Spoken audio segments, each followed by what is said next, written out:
Hello, how are we all doing? There we go, yay! Welcome to another stream from me. Introductions are starting well today. I'm going to adjust this light for a second. There we go. Yes, Anand, how's it going? So this, I mean, it's nearly Halloween, and because of that, I'm being spooky and drinking red wine. I might wait until a few more folk. Bubble tea.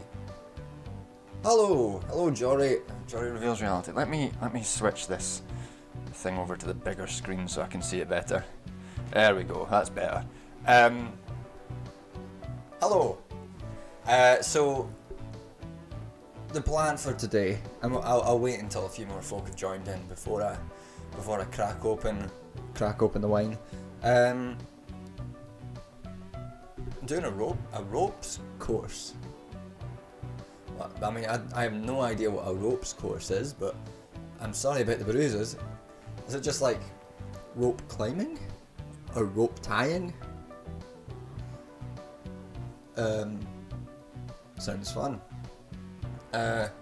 Hello Neil Anderson. We're racking up those people viewing.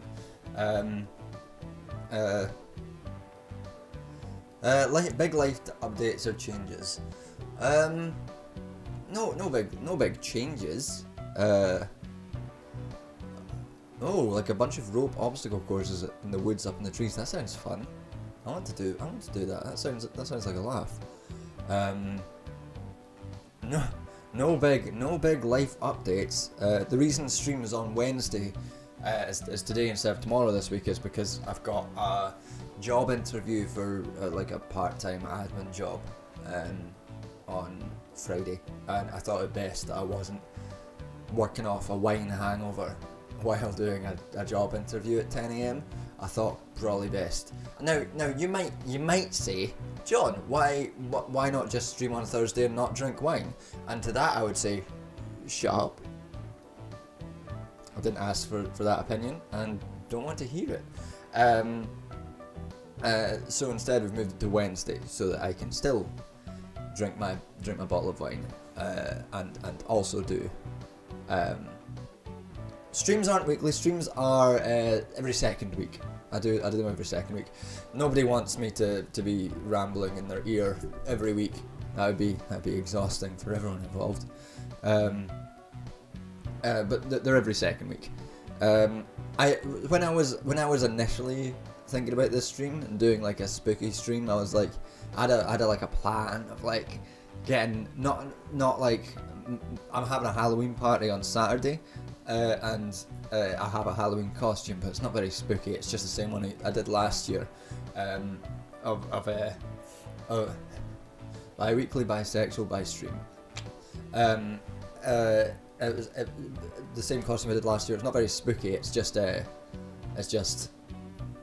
Loki from the popular television show Loki, which it was a good costume. It works. I have a pointy enough face to pull it off, but it's not very spooky.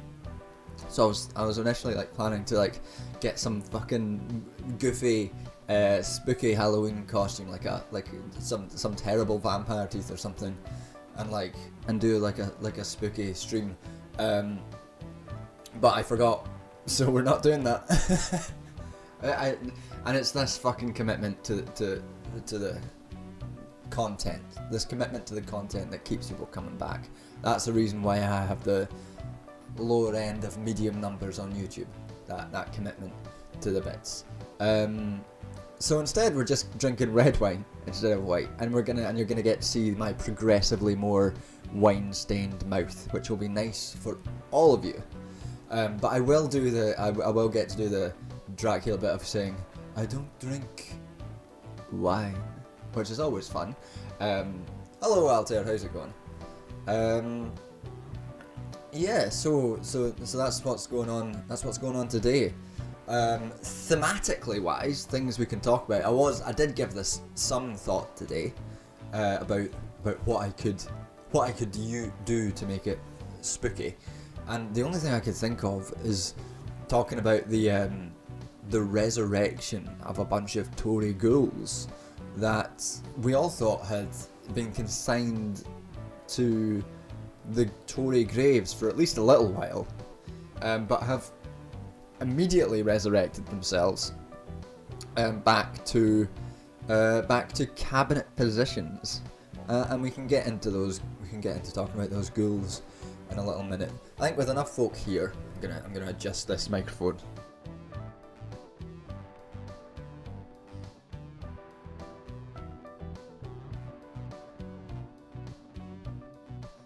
I think with enough folk here, we can open our wine. What's that? I don't know what that last comment means. So we'll open the wine. So this week we've got a red, and it's not a very spooky red, but it was cheap in the big Sainsbury's that I went to on the way back from university today. So it's not spooky, but it is red. It's called Jam Shed. The Jam Shed. Now that is what Dracula called the shed in which blood congealed. Jam shed, as you know, vampires like blood jam. Apparently, it's a Australian wine. It's, oh god, I need to get better standards. It's rich, jammy, and smooth. Now, many people say that wine should not be jammy.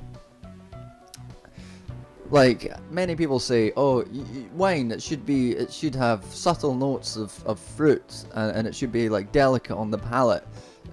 Jammy isn't a word normally associated with wine, but Jam Shed is fucking blowing that out of the water.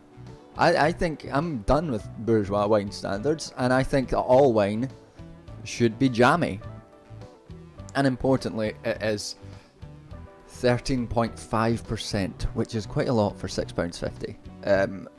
So we're gonna crack open that and see what happens. It might actually be that that blood would be better, but we'll see. Jam all wine. That's right. We should jam all wine.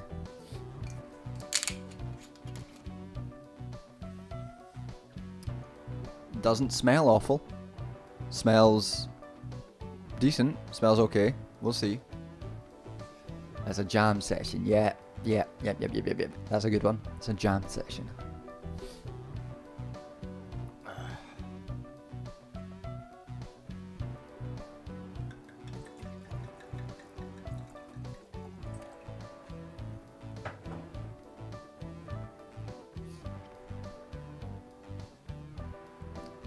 You know, annoyingly, you can smell the kind of jammy notes in this, and that's my sommelier training coming out.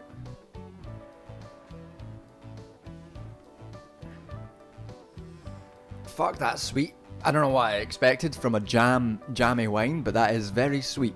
Not sweet in a like a dessert wine kind of way. Not Buckfast sweet, just sweet for wine.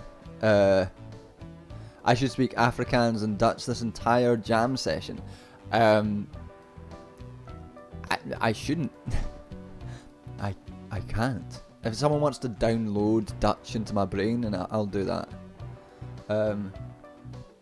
Is there sugar in it? I'll check the label.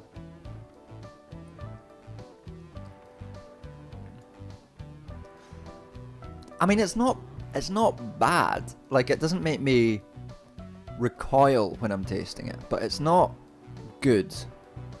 Like, I will drink this whole bottle and I'll be fine, but also, what a weird taste for wine to have. It tastes, it tastes like it tastes like wine that you would give to someone who's like 16, 17, 18 and hasn't drank wine before, and they're not sure if they like it. You'd give them this sweet wine, maybe. It's not quite like a port or a dessert wine. It's just sweet.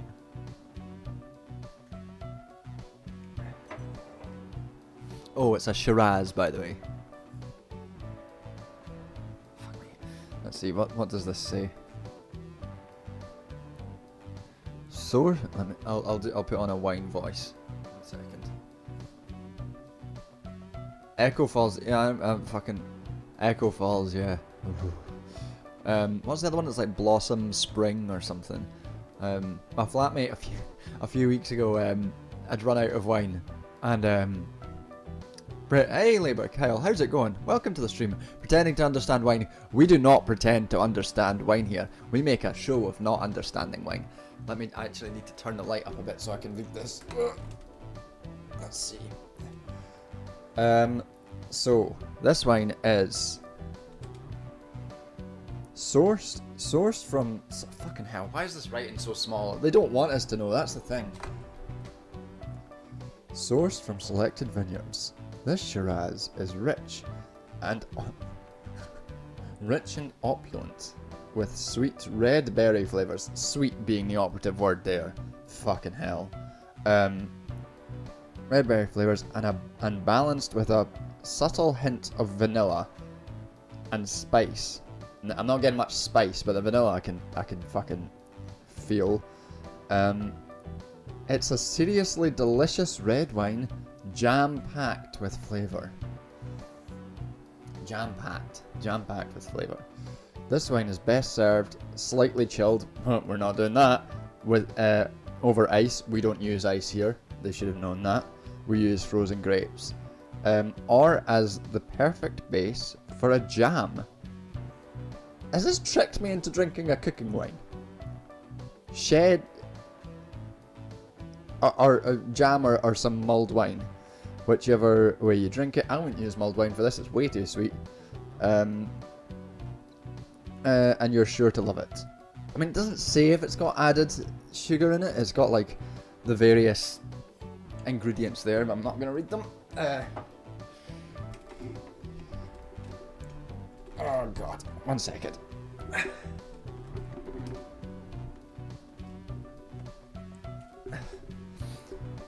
Yeah, so all in all, probably not a good wine.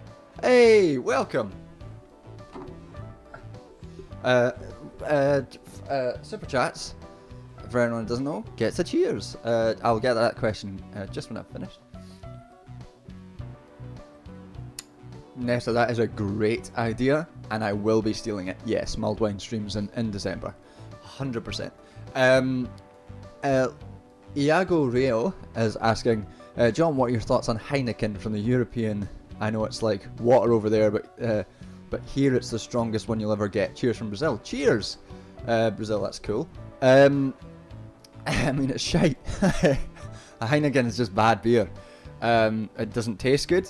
I would only ever get a Heineken if it was the only, if I was really saving money, and it was the cheapest option.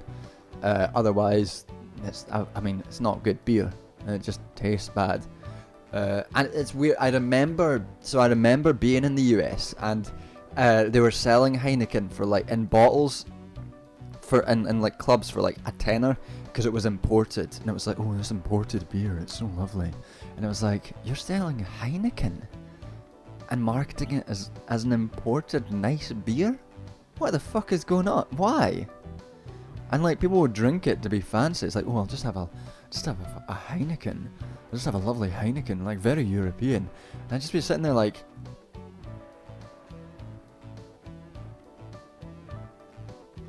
America has lots of like good beer around. There's lots of like small breweries with good beer, and you can do your own shit. But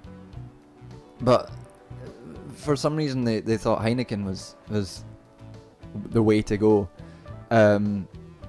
Yeah, that's what I think of Heineken. Related to that, one time I went into a pub in Glasgow, and I ordered it was quite a fancy one. It's Stereo in Glasgow. I was playing a gig there actually, and I went up to the bar, and the two options on the bar were Amstel and Carling, and I think it was that. I'm still in Carling, and I ordered a Carling because I assumed it would be cheap, and I didn't have much money, and it came to like £4.50, and I was like, what? I was like, what's that? Why would that cost that much? And then the person next to me ordered like an Amstel, and it was like £2, and I was so mad because nobody goes up to a bar and orders a Carling because they like the taste of it. They go up and order a Carling because they're assuming it's the cheapest. And if you go up to a bar and order a Carling and someone says, oh, and the bartender doesn't say, just so you know that costs £4.50, would you like this other beer which is better, usually costs more but is actually for some reason cheaper, you would say, yeah, of course I want that. Why wouldn't I? Instead they fucked you. They tricked. I wonder how many people they tricked through that fucking switcheroo. I was so mad.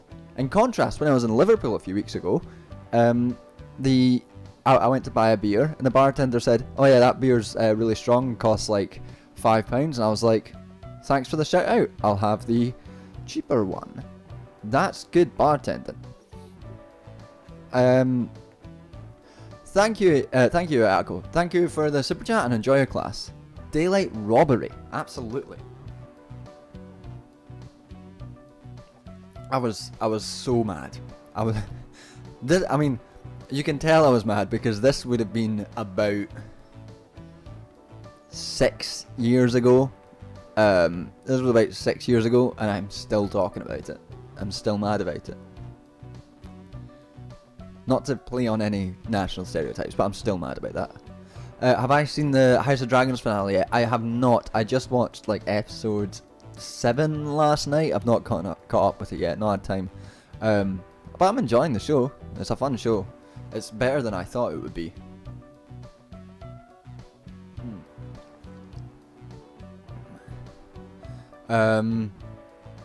Yeah. So today, what was I up to today? Before we move on and do some music and do some shit. So today I had quite a good day. I was taught a class on the sociology of rights, which was quite fun. It was a good class that went well. There was lots of people talking, lots of contributions, and that's just a nice feeling when you do a class and it's like it goes well. You're like, oh, people are responding to this, people are enjoying it. That's why I was going to the big Sainsbury's, because I was coming back from that. And I've also written a review of have I got the book close by? No. A book on Degrowth that was sent to me. Done a wee review on that, which will be up for patrons tomorrow. Which I think is quite a nice review. I sent the author the review material just to make sure it's all fair, because last time I did a review of someone's work, apparently they got quite mad, so I sent the review material to the person who wrote it, and if they've not gotten back to me tomorrow, I'll just post it. But for patrons tomorrow, that'll be up for you guys. Anything above £4 needs flagging by the bartender. Absolutely. Like, there's some things that are like, you just assume they're going to be about £4, like a Guinness. Like, if I order a Guinness, I'm assuming it's going to be about £4. If a Guinness is above £5, then you can flag that, because that's more expensive. The pub close to the university has upped their prices. Before last year, that used to be £4.30 for a Guinness, and now it's like £5.60, which is fucking wild. Like, I don't know, but it's fucking wild. £3.50. Oh god, that's so good. That's such a good. There's nothing for that price round here. Very, very few bars that are that nice, that cheap. Somewhere when I was in Liverpool, there was a friend took us to a bar that was £3.50 for a double. Oh god, so good. The conference, John and I, that's the Lit Crit Guy, for anyone who doesn't know, another great channel. that you should follow. The conference Jan and I presented at recently had a panel with a bunch of Degrowth writers. I wonder if that book was mentioned. Might have been. It's a new book. Actually, let me just find it. It's just out.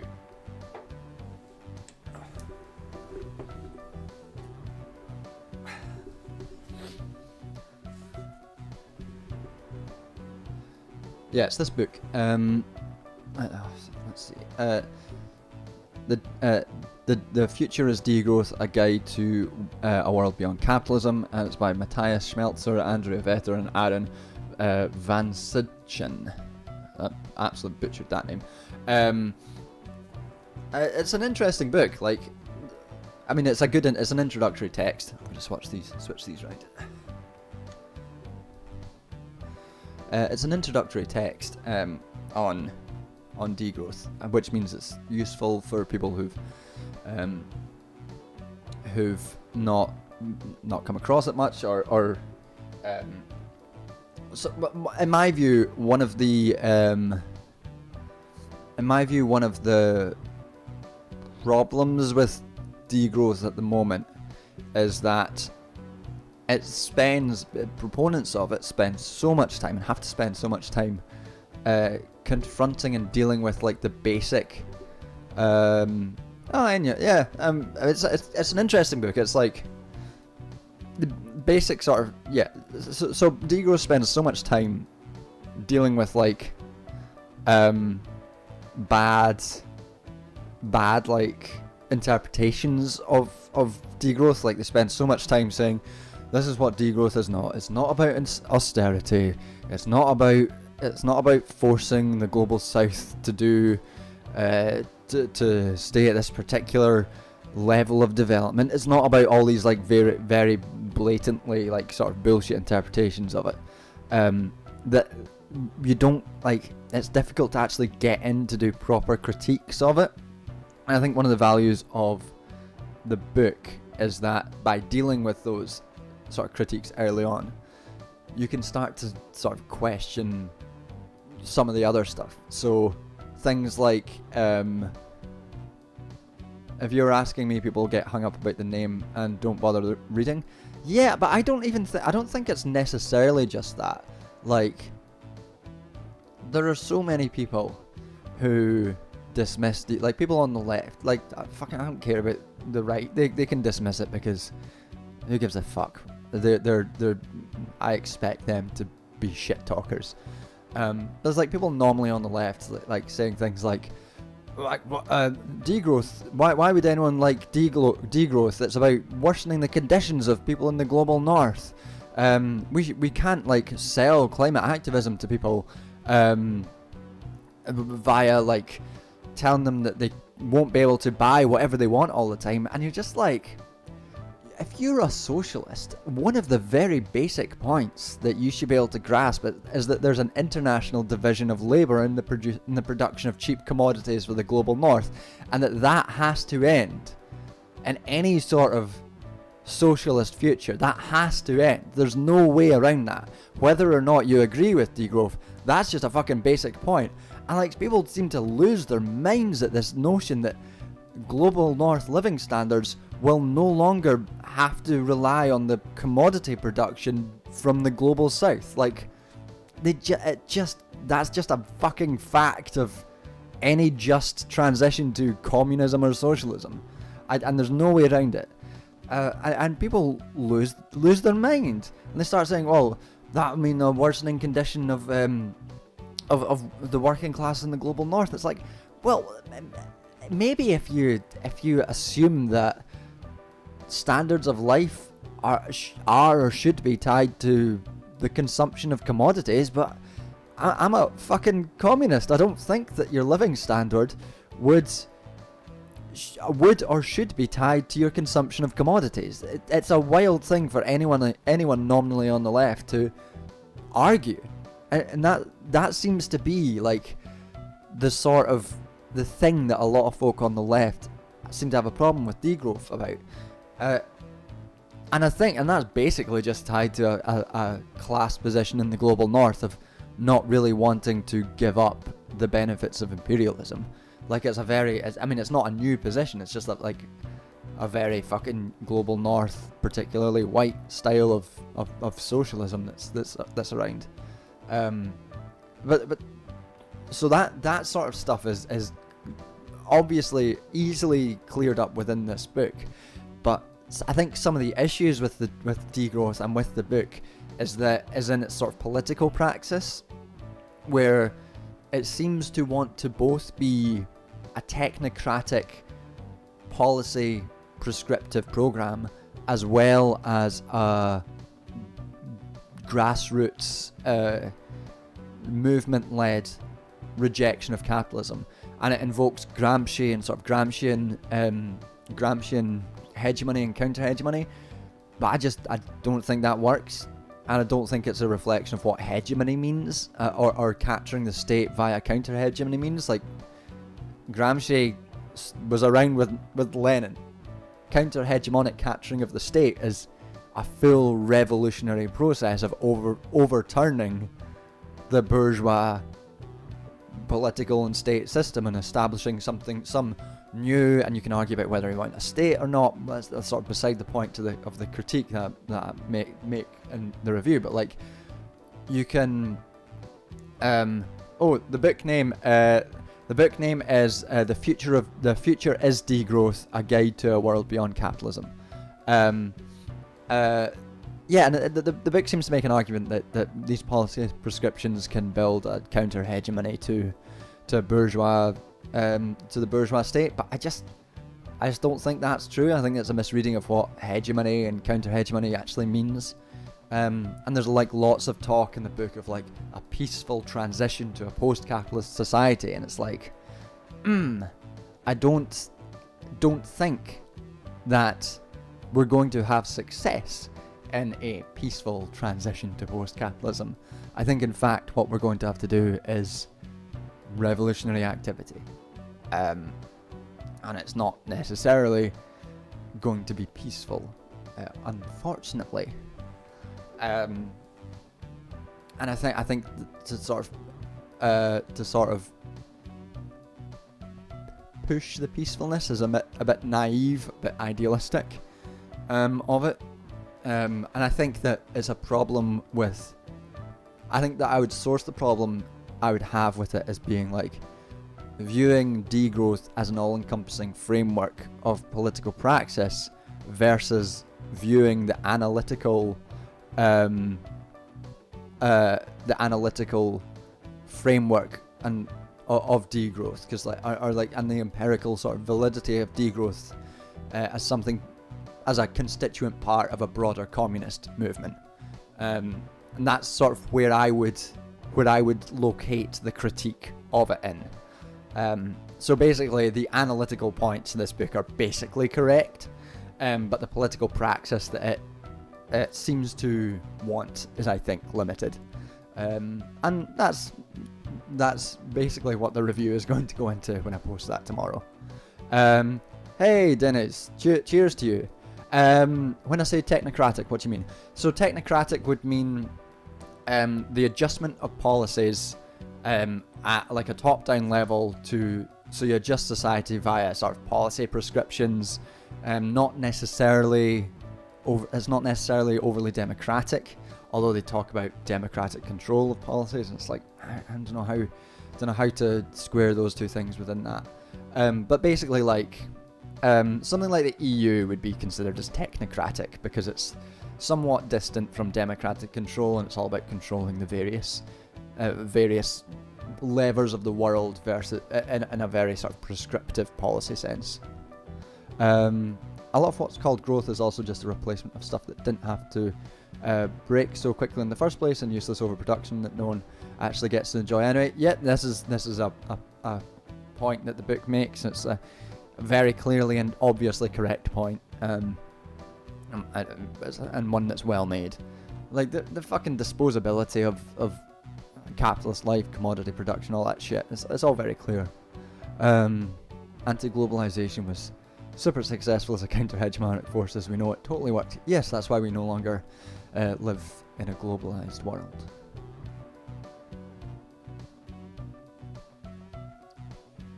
Ugh. This wine. It's... What's the opposite of a wine that grows on you? It shrinks on me. This wine is shrinking on me. We'll see how it goes carrying on. I don't think there's going to be a peaceful transition post-capitalism. Like, it's already impossible to get a company to shut down a pipeline no one wants, for example. Yeah, I mean, I agree. I just don't think that there's any degrowing, exactly. I don't think there's any chance of a peaceful transition. Like, I just don't think that's how it's gonna work. And like we obviously we see shades of that in any form of protest or any form of direct action that happens. The police come, they break it up, they fight, they do violence, they enact violence. It's not gonna happen, unfortunately. Showed up late. What book you talk about? This is the book. It's called The Future is Degrowth. Let's see. There we go. The Future is Degrowth, a guide to a world beyond capitalism. But again, basically the analytical points are basically true, which is what I basically thought in the first place. So I guess the question is, like, are we critiquing degrowth as a analysis of the conditions that are required to avoid complete destruction of the planet, or are we talking about it as a broader political praxis?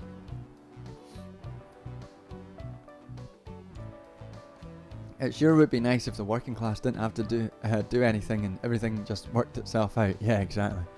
It's the it's the sort of, what's it called? Luxury communism. What's that Aaron Bastani book called? Fucking, is it fucking post-scarcity luxury communism.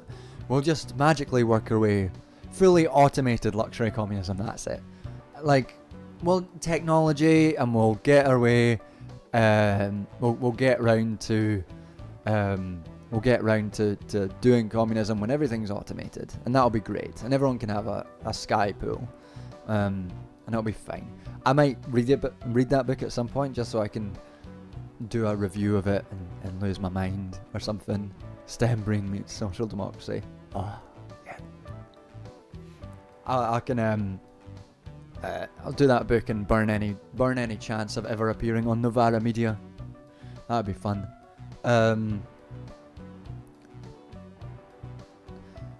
Shall we come up with a new track? We've been chatting for a bit. Do some music. I would make spooky music, but I don't know how to make spooky music, and I don't know what spooky music is, so we'll see what happens.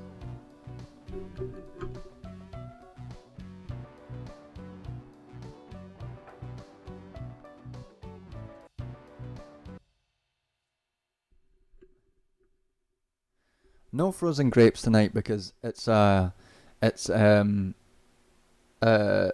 speaking music, spooky music, SPOOKY. No, Labour Cat, I was already thinking of the Monster Mash. No frozen grapes because it's red wine tonight, and although the wine recommends being chilled and pouring over ice, we don't do that here. We don't use ice. We're fancy. No ice for this wine.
feel like that's somewhat spooky. Like, it's not spooky, but it's not, like, not spooky. There's an underlying sense of dread about it.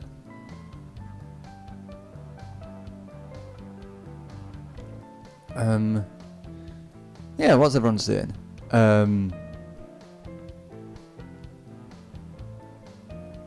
Shout out to porridge.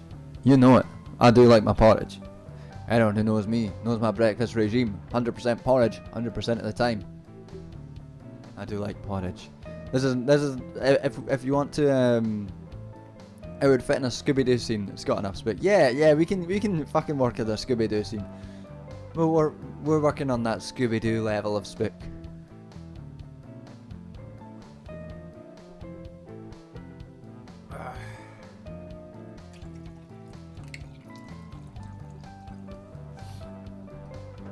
I guess with that sort of context, it's worth maybe talking about the most spooky stuff happening in the world right now, which is the resurrection of the Tory ghouls. I said I would talk about it. And we've got some Tory ghouls. We've got some Tory ghouls back.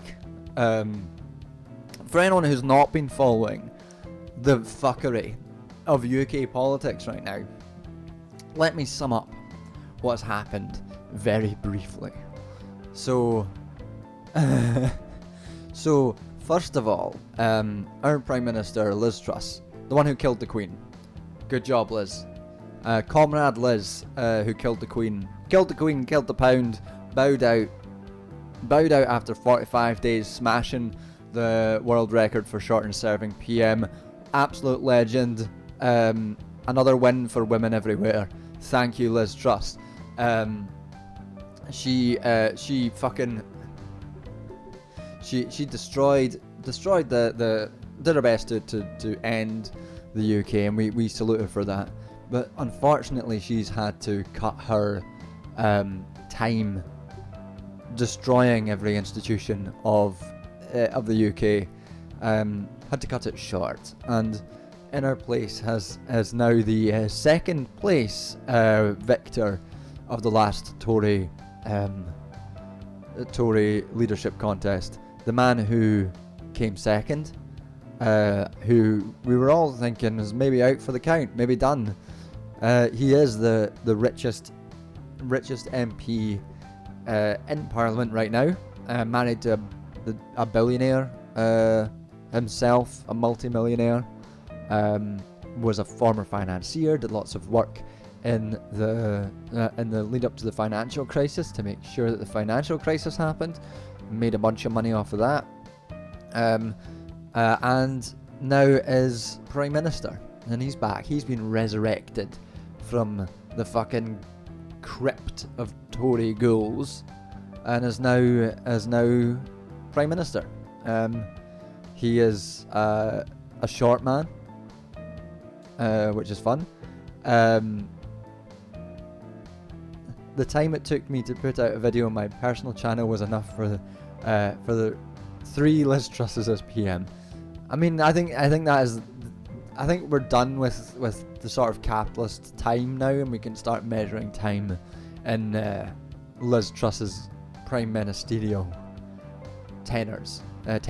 She I think the previous record of short serving PM was 115 days, and that person died in office. But Liz Truss fucking smashed that to 45 days. It's fucking new time. This is new time. So back from the grave. First of all, we've got fucking Rishi Sunak emerged from his small grave. As Shrek would say, men like him are in short supply. Men of his stature are of short supply. And Donkey would of course say there are those who think little of him. So really, in many ways, the Lord Farquaad of UK politics. And so he's back. And one of his first appointments was Suella Braverman. Now, for anyone who doesn't know, the immediate context of Suella Braverman is that she was Liz Truss's Home Secretary. And she was going to be fired, but then resigned before she could get fired for sharing confidential Home Office information on her phone to other people. She was a security breach. She breached the ministerial code and is now and was fired basically for being Home Secretary. She, as a person, is fucking dangerous. She's extremely right wing, like fascist right wing, and like she once stood up in Parliament and said that there was a conspiracy of Bolshevik cultural Bolshevism, which is an anti-Semitic conspiracy theory that Jews are controlling the world. She stood up in Parliament while she was the Attorney General, while she was the head lawyer of the country. She stood up in Parliament. Cultural Marxism, she said. I think, did she not actually say cultural Bolshevism? She said one of those two things. Stood up in Parliament and said that. And there was basically no outcry about that at the time. Not much happened. She was fine. She didn't lose her position as Attorney General because of that, which is wild. That's a wild thing. That the Attorney General can just be like, yeah, fucking Jews control the world. What are you gonna do about it? Nothing. I'm not gonna get fired for this. Nothing's gonna happen to me. I'll be fine. And she kept that job for a good while. Then was moved to the Home Office, where she kept on. She wanted to carry on the deportations of asylum seekers and refugees from the UK to Rwanda, and a whole bunch of extremely dangerous authoritarian police measures. She's a really, really dangerous person. Far right dangerous person. And 6 days ago, we thought she was gone. It was great. Suella Braverman's gone as a rare good day in politics, but then she's raised again from the fucking crypts. The ghouls have come back, and she's back in the Home Office doing this fucking shit again. A real fucking ghoul's ghoul, like Priti Patel, but somehow worse. Real bad egg, and that's, you know it's serious because I called her a bad egg. Oh, Kemi Badenoch. So, Kemi Badenoch was a former. I think she was she the Equalities Minister under Boris, I believe. Oh, why though? Why was Suella Braverman brought back? She was brought back because she supported Rishi Sunak in taking over. Are we still on Trust? Has she taken over from? Oh, Liz Truss is gone. Liz Truss is so gone. Yeah, she was. Kemi Badenoch was previously Equalities as well. Kemi Badenoch once, in an interview with Owen Jones, once denied that Boris Johnson calling gay men bum boys was homophobic. She doesn't believe in institutional racism. She is a massive transphobe. She's not a TERF because she's by no measure that you could no measure at all a feminist. She's just a transphobe.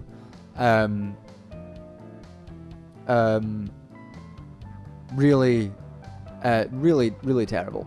And she's back as the Equalities Minister. Another fucking dangerous person there.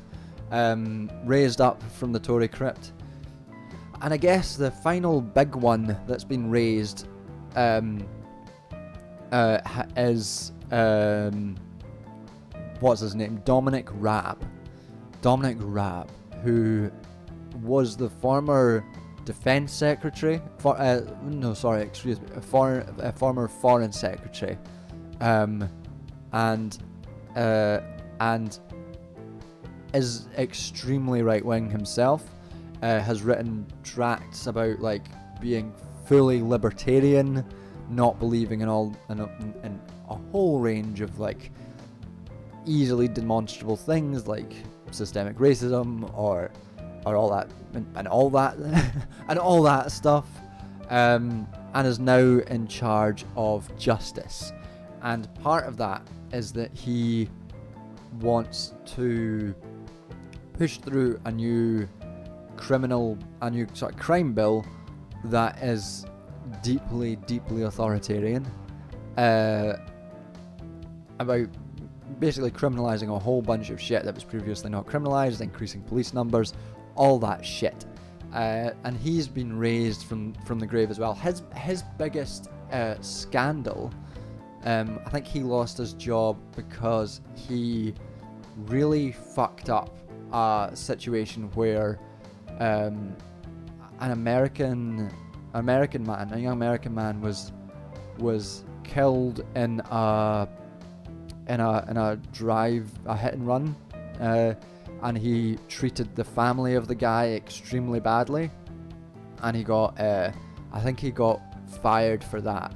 But now he's back in justice. He's now in justice, which of course, because why wouldn't you be? If that was your fucking history, why would you not then go to justice? It makes sense. So that's the new fucking Tory ghoul, the new Tory ghoul fucking parade that has been resurrected from the grave. But luckily, thank God we've got the Labour Party, because the Labour Party are out here with making clear that they wouldn't stand with strikes, or that they or that they would make sure they wouldn't support sending folk to Rwanda, but they would ensure that we had much more police to make sure that no illegal immigrants get over the border. So they would increase police numbers, increase bordering. Fucking love the police and the Labour Party. So you know, things fucking suck.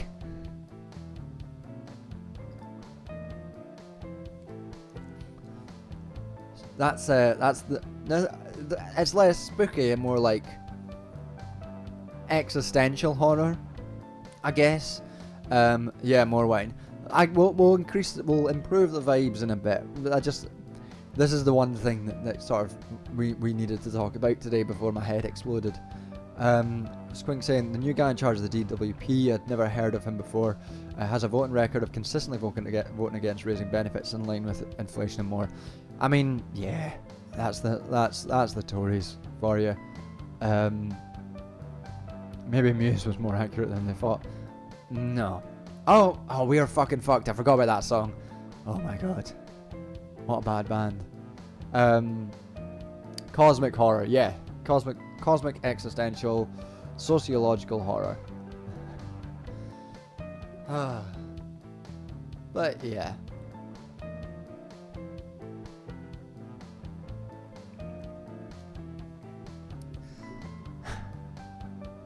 Anyone got anything more pleasant they'd like to talk about? Any more things going on? I guess the other major stuff going on recently has been the whole like Just Stop Oil and soup stuff, and I have a very tolerant position on the whole thing, and that it was fine, which is you know, it's not a very exciting take, like throwing soup on paintings. It was fine. It worked. Did its job. It was a decent piece of political activism. That's the other major discourse that's going on right now. Oh my god, did everyone see, so this is slightly lighter, did everyone see what's his face, Joe Biden absolutely butcher Rishi Sunak's name? Someone like it was incredible. It was like fucking so different from Rishi Sunak's name. It was like Rashid Sunak or something. Like you absolutely know that there were aides on the wings, like telling Biden, like it's like, listen, Joe, his name is Rishi Sunak. Rishi Sunak, Joe, that's his name. Rishi Sunak. Remember that. That's all you need to remember. Nothing else. That's his name. Rishi Sunak. And then Joe Biden was like, yeah, I've got that. It's just a name. Easy. Walks right on stage like, congratulations to my friend Rashid Sunak. And then the aide must have just been like, Joe Biden, you fucked it. How did you fuck that? How did you, like, you have a history of people accusing you of being racist, and you fuck up a very easy name. Like an easy name, it's not a hard name. Joe, come on. That was amazing. My good friend Ricky Sanchez, exactly. Fuck, that was so fucking funny. That was so fucking funny. That was like the positive part of that day for me. Hey, well done, Altair. Good luck with the interview when it comes. Someone asked me what I'm doing for Halloween. I'm having a Halloween party on Saturday at my flat. Which will be fun. Looking forward to that. I'm gonna carve some pumpkins. Gonna make some fucking jelly shots. My flatmate's got Negroni Spagliato. He's gonna make that. It's gonna be fun.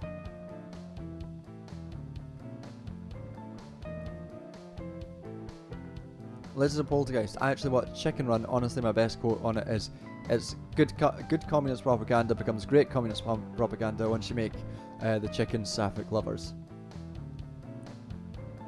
I mean, yeah.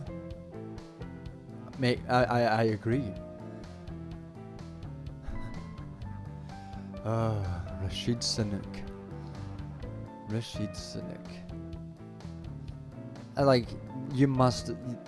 I just love imagining the conversations that took place behind the scenes before and after Rashid Sunak.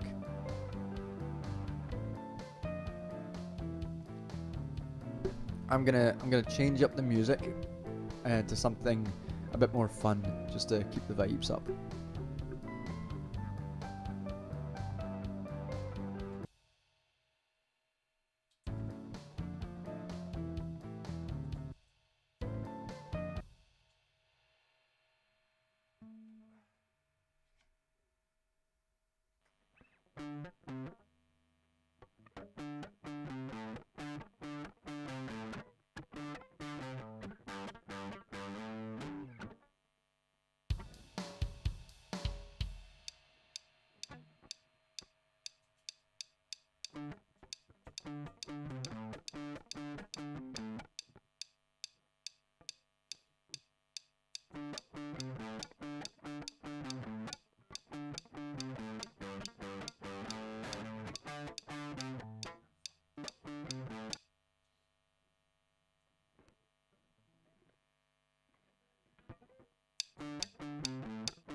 Not feeling it. Sorry.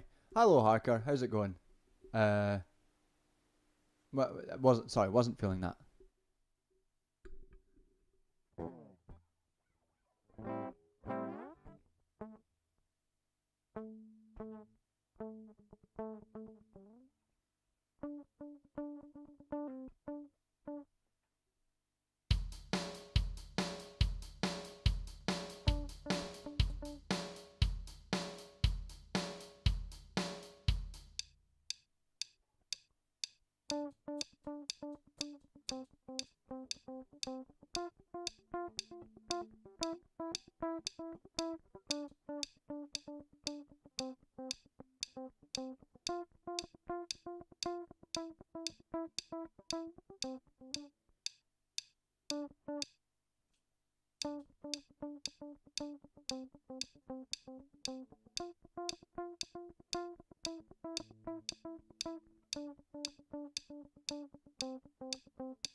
There we go. That's quite fun.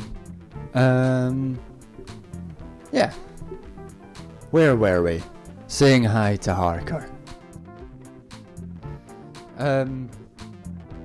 There's construction outside. You're gonna have to leave. Switch to earplugs. Have a good night. Anyone else to leave. Always nice to see my Scottish heat. Yeah. Thanks for dropping in, Juliet. Oh god, that doesn't sound good.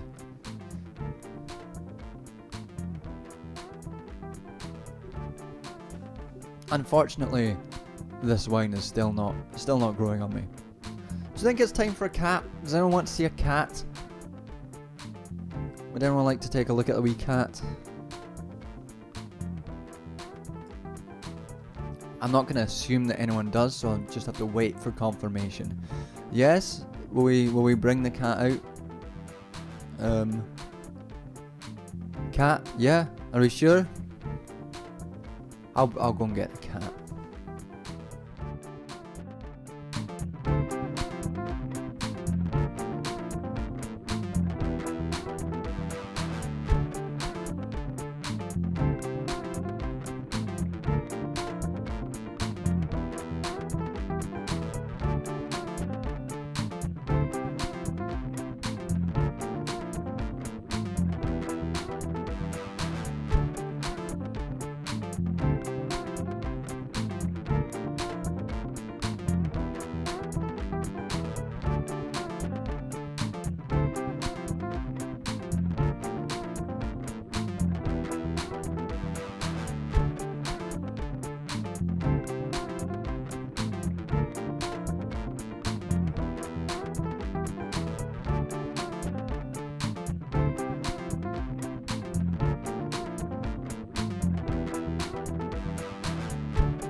Here he is.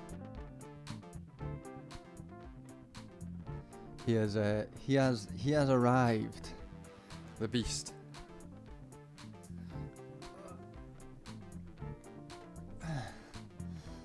He has been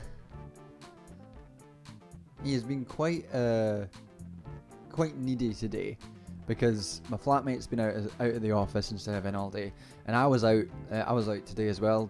I was out teaching today, so he's been extremely needy. Let's get you in your little arms. There we go.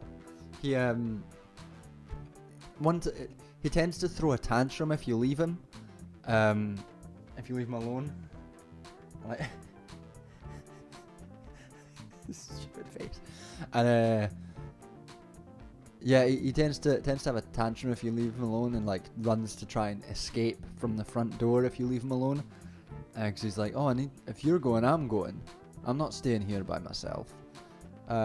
So he's been throwing a bit of tantrums, and when I got back from work today, he climbed all over my shoulders and lay on me like a scarf, absolutely desperate for affection. And then I caused his ire again because I left to go for a swim. Like an hour and a half after having just arrived back, I left him again for an hour and a half just to go swim, which is really selfish of me. I'm aware that's very selfish of me, but he was unhappy about both of those things. And then before the stream, he was very much insisting on coming in the room. Now I cannot trust him in here while I'm focusing on something else, because he's a fucking demon, and he'll do something like cope over my plants or try to eat my lamp, because he's a wee bastard. You are. Don't deny it. So he was unhappy about being locked out for the stream as well. But here he is. Here is the baby. Ugh. Baby, do you want to see fans? You've got fans. Look. God, you're so big. He did look up at me when I called him a wee bastard, yeah.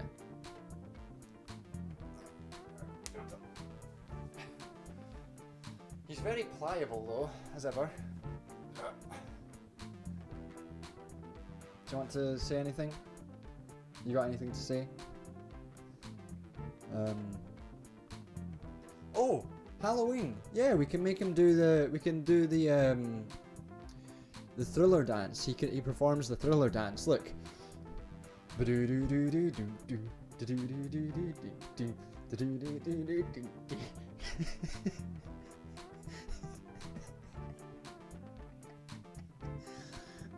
It's a thriller night.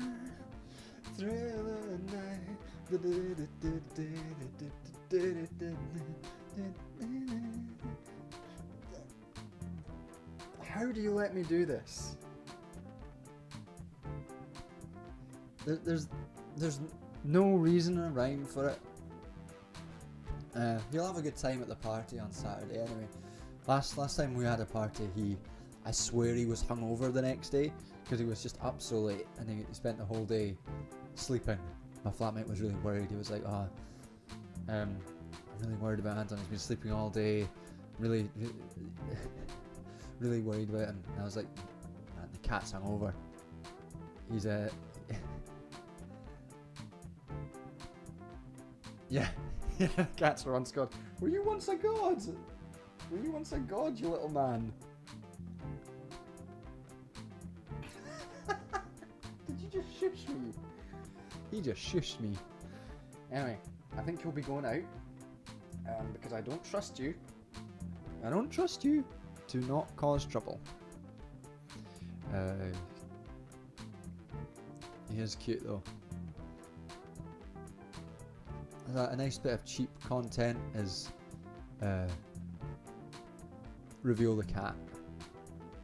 Cat swipes at your face. What a direct action king. Yeah, I mean he's the one with the power. The censorship has gone too far. It has. He's purring away. He's purring away. He's gonna leave. He doesn't realise he's about to be kicked out. I'll put you on the sofa, right? So you can sleep. No, don't do that. Don't do that. He's already going for the wires. Okay, right. That's enough of him. Say bye, puss.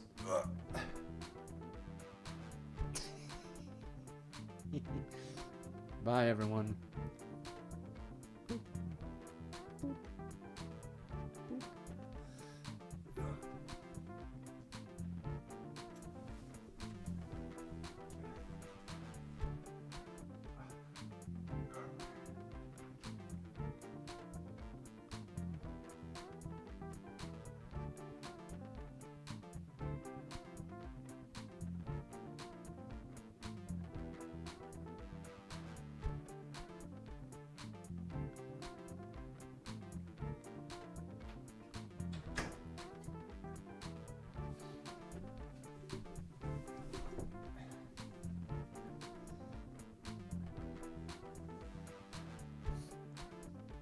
The whole way through that, he was purring up an absolute storm. Man, we need to start getting through this wine. It's 20 past 9 and I've not even made halfway through it yet. Oh god. One thing the cat has fucking done is broken my headphones. So now they only work out of one ear and barely out the other because he likes to chew on them. So that wee fucker has attacked the stream. He gets these like notions in his head. Like he'll find something to obsess over and then just go for it every time. Like I used to have this little like cat toy, furry, not a toy for cats, but like a little furry toy that was in the shape of a cat that my mum got me. Got me for Christmas last year, I think. It's just like something to decorate the flat when I just moved in. And this cat, Anton, got fucking obsessed with it. He would, anytime he'd come into the room, he'd like leap towards where the cat toy was and absolutely tear it apart. And like anytime I moved it, he would run to where it used to be, realize it wasn't there, and then start searching around for it. and he'd find it and go fucking crazy and go after it. And one time the door was left unlocked, because of course we have to have child locks on the door, because the cat can open the door and gets in and destroys things, or runs out the window, or like eats my plants, because he has no sense of respect. He has no sense of communal space, of sharing. He simply wants to destroy the things that he wants to destroy. And one time I forgot to lock my door, and he got in, and just I came back from having left the flat, and like the whole flat was just covered in like stuffing and fur from having destroyed this cat toy that my mum got me. And he was just sitting on the sofa, staring me down, purring. Fucking wanker. See you later, Altair. Have a good one, and good luck with your job interview. I've now got cat hair in my mouth. Anton is an egoist. Yeah, that cat has ego. He has ego.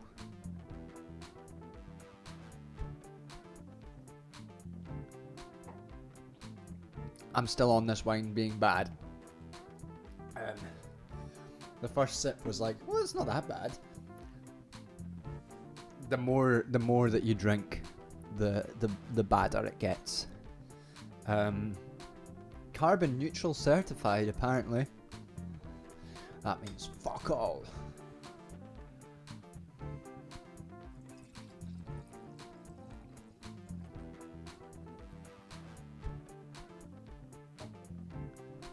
How was teaching? Teaching was really good, Harker. I was just doing one class today, because there's no regular teaching available at my university. Frozen grapes, to see if it works. It won't help. This wine will taste bad, slightly chilled or warm. It will not taste better. Yeah, there's no like regular teaching, which is a shame. It'd be good to get. I wish I had just regular teaching and could like do it as a job, because it would be so much nicer. But it's just like the odd bits and pieces here there. And yeah, today's was on the sociology of rights, and I was just taking the sort of discussion session, and it was good. It went really well. It was just a small group, which is nice in some ways. Like, it allows you to just chat as a wee group, which is nice. No one's too shy. But it would be nicer if there was slightly more of them. And it would probably be better for my university if there was more of them. See you later, Juliet. It is really nice when it goes well. I really like teaching. I like it's just a fun thing to do, and I like hearing like the different perspectives that people bring to it. And like the fun little different ways and different views that people have on it. What's my exact field of study? That's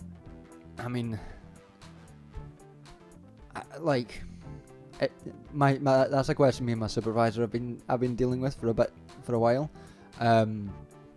Probably trying to get sociology is probably where it is at the moment. It's just what the sort of stuff I do is, but I've got like background in politics and international relations and obviously human rights, but whether that's not really a whole field of study in itself. So I guess sociology. Today's lecture was sociology of human rights, basically, which is an interesting field.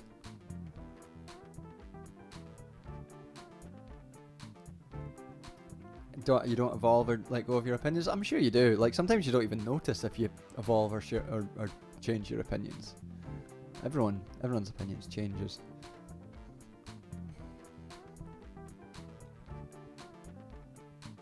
Although I remember a while back, like 2020, everyone was like doing. There was some like trend on Twitter going around where like my opinions have only gotten better. I mean, my opinions have gotten better 100%. They were never. What I was saying, there was like a trend a while back of like looking at your old tweets and like seeing how your opinions have changed. And this is like a thing. This is a weird thing online, like the sort of reformed, that whole idea that a lot of folk in the sort of streamer debate sphere folk have is like, oh, I was a former fascist, and then I became a liberal, and now I'm a fucking Stalinist, or I'm a fucking libertarian socialist, and they're all like 22 years old, and these opinions have like evolved over the course of 3 years. And it's like a weird thing that's evolved recently.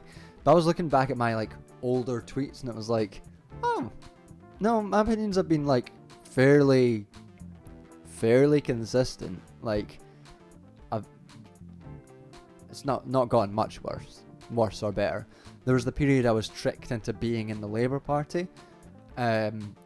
Before Corbyn, I was very much on the there's no route to a positive world through electoral politics. And then when I was like 23 or something, when was it? 2015.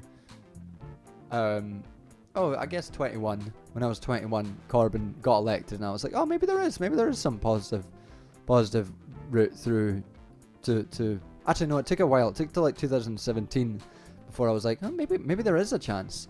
And like from 2017 to 2019, I was like, yeah, we could maybe do something. And then history punched me in the face, and I was like, yeah, no, I was wrong about that one. That's a blunder from John in the history of ideas. we will move past that one swiftly. The old bait and switch. That was probably, ironically, for the Corbyn moment, that was probably the meltiest I've ever been. Was just the period of Corbynism, which is funny.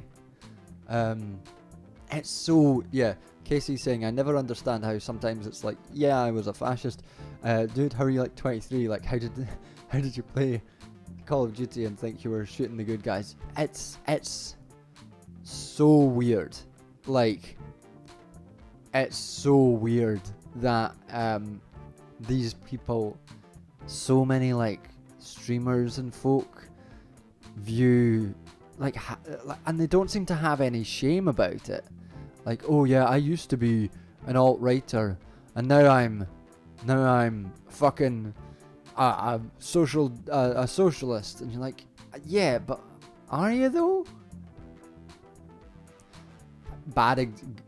Good example of that was the fucking what's their face? The shoe on head. Yeah. Did I tell it? Did I share what happened about Shoe on Head about a month ago? It's a funny sort of interaction where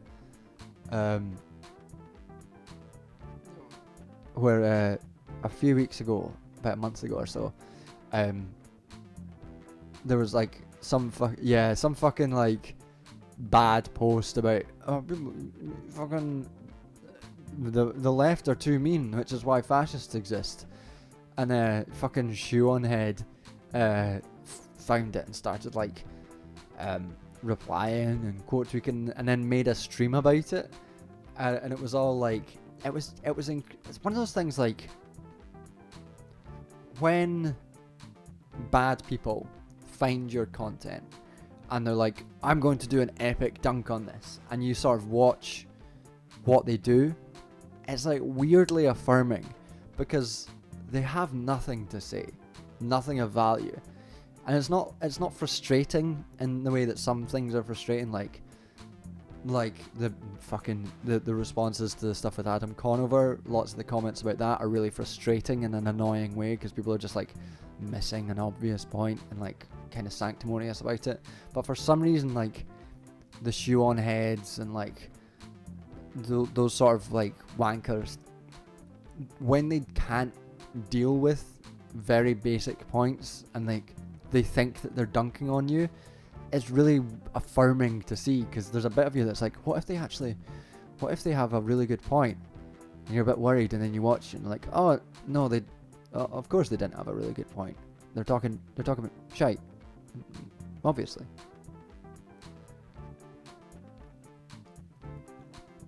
I just making a whole stream to get mad at someone for saying, you know, people don't become fascist because the left is too mean, and the left shouldn't be nicer to fascists. Obviously, it's like real basic politics at the end of the day.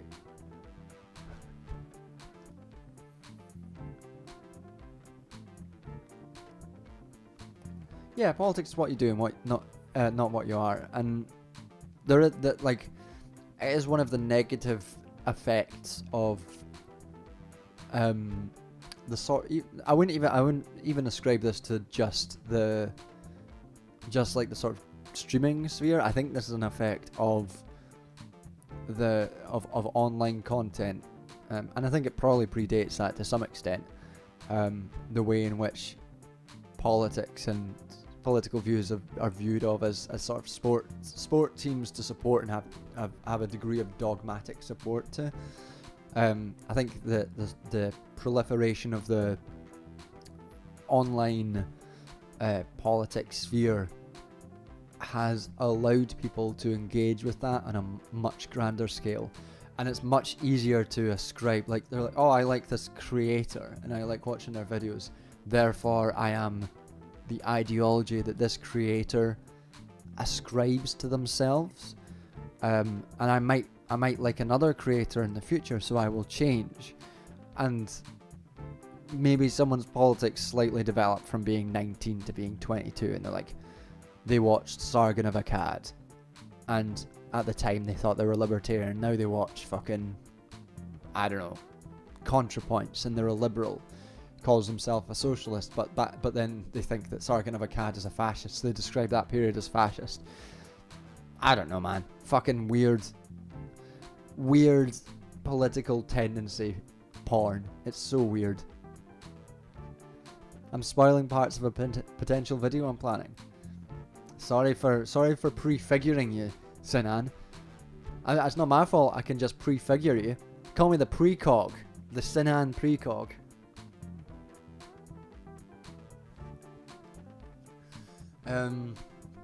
Yeah, it is weird, and it is definitely not something that is.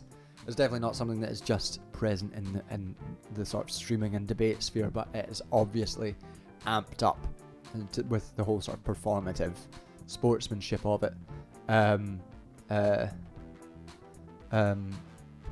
Yeah. Tom, is that name Tom? Tomniverse, cool name. Hey John, I had your masculinity vid on while doing the dishes last week. Nice. Like to see some doing some social reproductive work while deconstructing masculinity. Gear up to run some Paul Econ seminars on the crisis of masculinity and labour this week. Wow, fuck, that's really cool. I like that a lot. I'm glad you enjoyed it.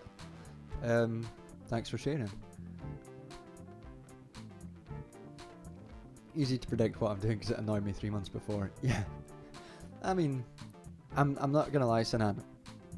I love you. I don't follow what's annoyed you 3 months previously. I don't remember. I don't remember what happened to me 3 months ago. Never mind you.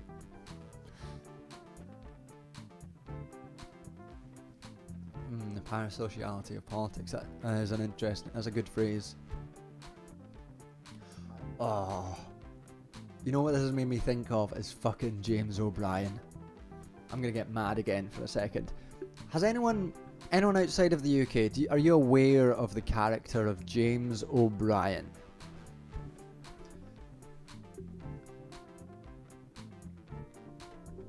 Assuming not. Assuming people aren't aware of the character of James O'Brien. He is like kind of like a talk radio presenter.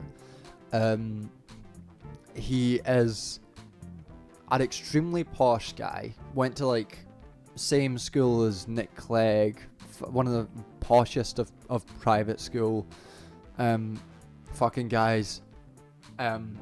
He runs this sort of LBC talk radio show where he claims to he's like a liberal, self-described liberal, and he wrote this. He runs this show where like callers call in and he argues with them in this really sort of condescending, smug tone.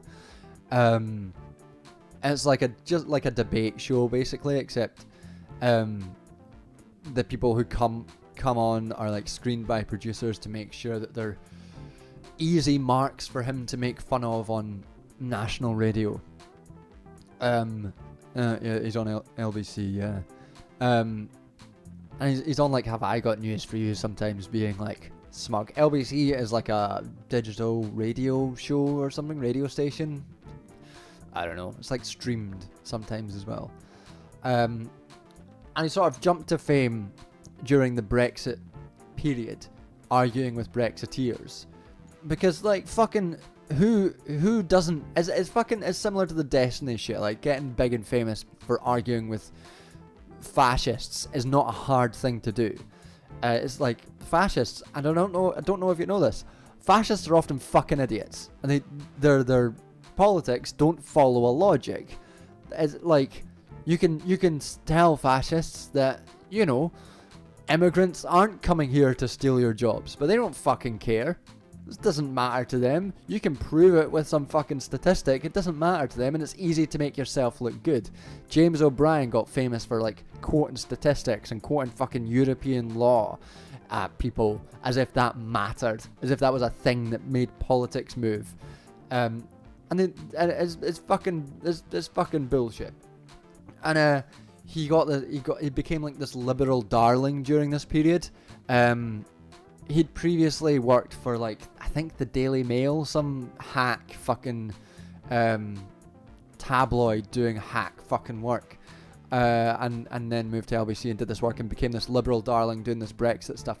Wrote a book called How to Be Right, about arguing with people, how to win an argument, how to be right, which is the fucking most insufferable thing I can think of doing. Imagine writing a book called How to Be Right. Fuck you, you smug prick.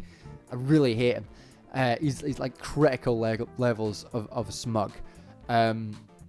So James O'Brien, when Rishi Sunak was elected Prime Minister, wrote all these tweets about the speech that Rishi Sunak had done, being like, oh, it's so good to have the grown-ups back in charge. After all this period of uncertainty, finally the grown-ups are back in charge. And like, I'm not big on psychoanalysis. It's not a thing I enjoy doing. I don't like engaging with it much. I don't really get it. It's just not how my brain works. I want to do some psychoanalysis on James O'Brien because he's so obsessed with grown-ups. He just wants a grown-up to step on him so badly. He wants to lick the foot of a grown-up, and I don't get it. As all he wants is for grown-ups to be in the room. Everything he's talking, oh, finally the grown-ups are in the room.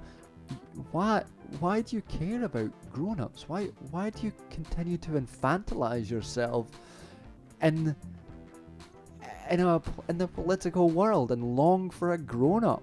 What's going on? Like every prime minister that we've had has been over the age of 18. They've been grown-ups. Their problems have never been ascribed to them not being grown-ups. That's not their problem. So why do you want a grown-up?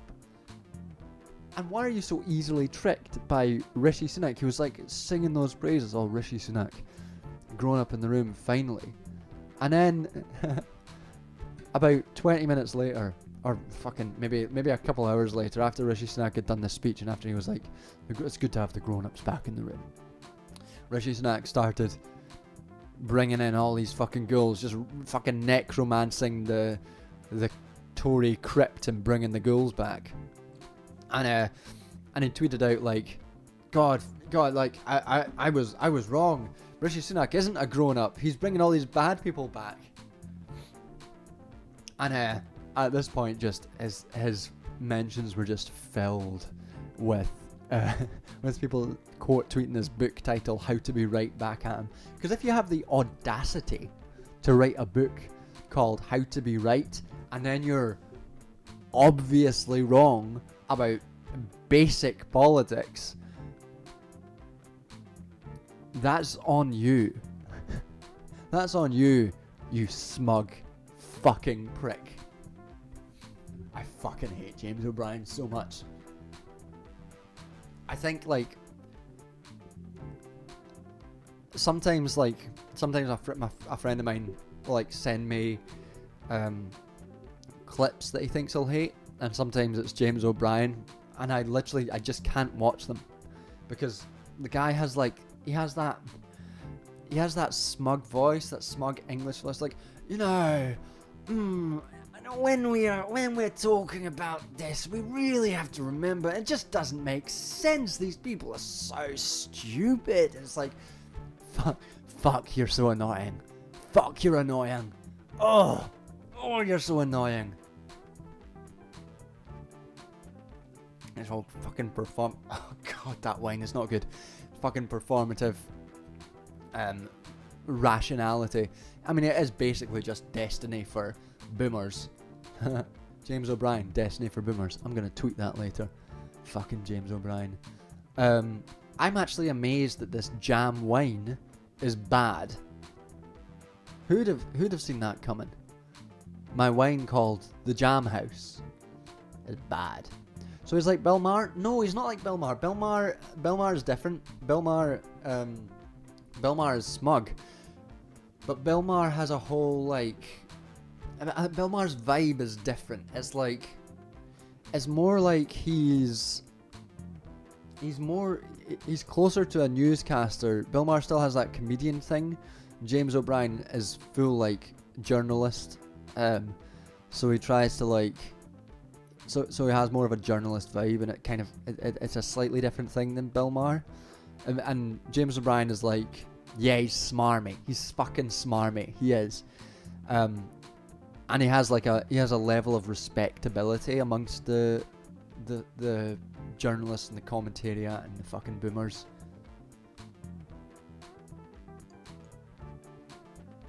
Ah, god, he's really bad.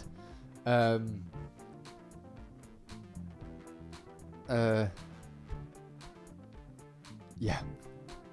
If you want to annoy me, send me clips of James O'Brien. And I want to be clear, do not send me clips of James O'Brien or I will block you. The grown up in the room. Yeah, he's the fucking grown up in the room. And it's like, occasionally like someone who knows something will like lie their way through the producer screening on a James O'Brien show. And they will be a normal person and deconstruct the sort of shit that James O'Brien talks, because he's not informed. Like he thinks he's informed. He's not fucking informed. He's not. These people who think they're smart are never as fucking smart as they think they are. And you get one person who's got vague expertise in something, and they'll make them look very silly by just talking like a normal person might talk to someone. And James O'Brien will be doing that sort of very similar to Destiny, that sort of like trying to trip people up, leading them to things to trip people up, and like it's easy not to do that. Like if someone's like leading you to a hurdle, it's oftentimes very easy to see that coming and just say, I'm not saying that, that's not my point, you're misconstruing my words, don't do this. And he doesn't, because his calls get screened before they come to him, he doesn't know how to deal with that. He's probably not talked to like a normal person in about 20 years, so he doesn't really know how to deal with it. And occasionally it's quite funny to watch him fluster about.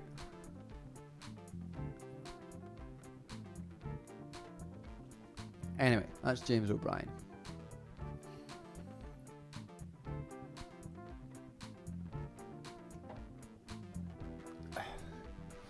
What else is going on? What else is going on in the world that anyone would like to talk about? Will we shove on? I'll do another track. We're reaching the stage where I've run out of things necessarily to talk about. So, any questions or anything, any topics that you want me to talk about, I'm starting to feel the wine, so I'm getting looser. Let me know while I'm building whatever this track's going to be.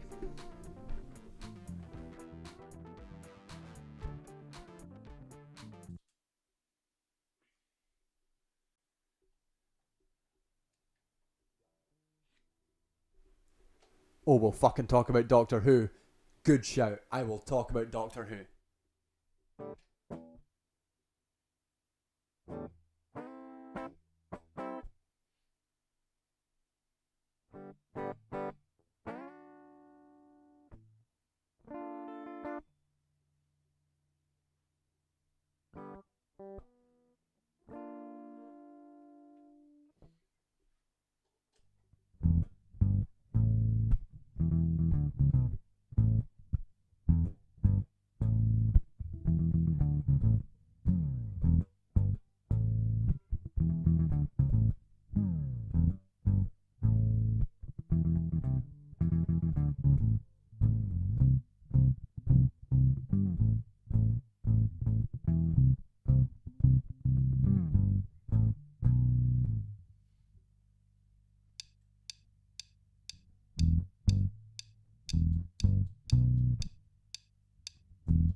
Alright.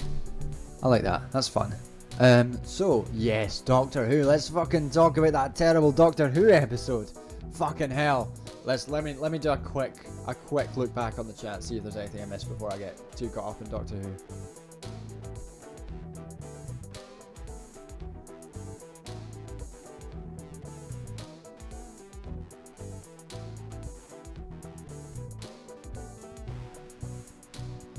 Oh,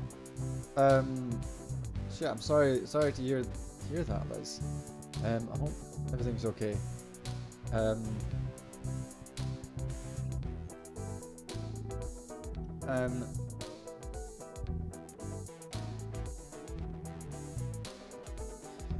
Yeah, fucking Doctor Who. Oh my god. What a good way for Chibnall's era to end, with a shit episode that makes no sense and which the Doctor has zero agency. That's fucking Chris Chibnall. I'm so glad, so fucking glad that hello Akira. I'm so fucking glad Russell T Davies is back. Oh, I'm so fucking glad Russell T Davies is back. Doctor Who might be good again. We might get some fucking good Doctor Who again. This fucking episode, man. For anyone who didn't see this episode, there's absolutely no point in me trying to fully describe what happens in it, because this episode of fucking Doctor Who is like it's like TV told to you by a child. Basically the whole plot line that nothing. So like in storytelling, right? There's a thing where a plot should evolve from the situations, from like, so a very basic plot device is like a thing happens, say an instigating incident, and then the action happens as a result of that instigating incident, and then the character's choices guide where the action and where the plot moves. Basic fucking point, right? A character's choices, and it reveals things about the character. This Doctor Who episode was like, this happens, then this happens, then this happens, then this happens, and there is no fucking rhyme or reason between each event happening. It just fucking happens. Did I notice how at the end of Flux, 90% of the universe was destroyed and left that way without fixing it? I did remember that, and I also remembered that at the end of Flux, fucking the Doctor murders all the Daleks for nothing. Like, no, it is not like played in any sort of critique, which was so much of New Doctor Who is like the Doctor wrestling with the guilt and the moral dilemma of should he have done this thing? Is it okay for him to do this thing? The stakes of the whole universe, where it's like the whole of the universe is at stake, and the ultimate conclusion of that being, no, it was wrong. It was wrong for the Doctor to do this, and they find the Doctor finds a way to fix it, and not to have done it, but still, like, it's still framed as like not a good thing that he did. And in many instances, the Doctor's like, yeah, that was a bad mistake and I'm not going to do it again. Then in fucking Doctor Who Flux, that terrible miniseries, the Doctor just kills all the Daleks, all these fucking races, just murders them, and it's just like, hey, isn't this great? This is what being the Doctor's all about, just wanton murder and destruction. In the context, of course, of Chris Chibnall's fucking stupid, awful, timeless child plot device, where the Doctor isn't just a Time Lord, but is like the most special Time Lord, the most significant fucking extra dimensional being that, like, they have all these lives previous to the first Doctor, including one in which the Doctor works as like a paramilitary death squad, and that's just a thing that apparently, like, I mean, like, the Doctor's already special because they're like the last one. Like, the Doctor doesn't have to be special. The Doctor's like so much of the Doctor is like, the Doctor was not a good student in Gallifrey. The Doctor ran away from responsibilities. The TARDIS the Doctor has is not the best TARDIS. The thing that makes the Doctor is supposed to make the Doctor special isn't like being the smartest or being the most special. And Moffat had this problem as well. This isn't unique to Chibnall. Moffat like played up the Doctor being this like godlike figure. Like, the character of the Doctor is like important because they do the right thing. Like, they help people. That's like the whole fucking thing. Peter Capaldi understood this. Because his whole thing is the Doctor. He's not always nice, but he always tries to be kind and he always tries to help. Like, that's the thing. That's like the nugget of the character.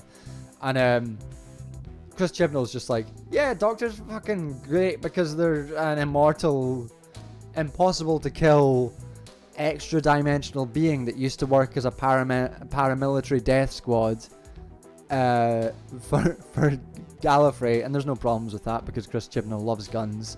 And the Doctor, that's why the Doctor's special. So this fucking episode, man.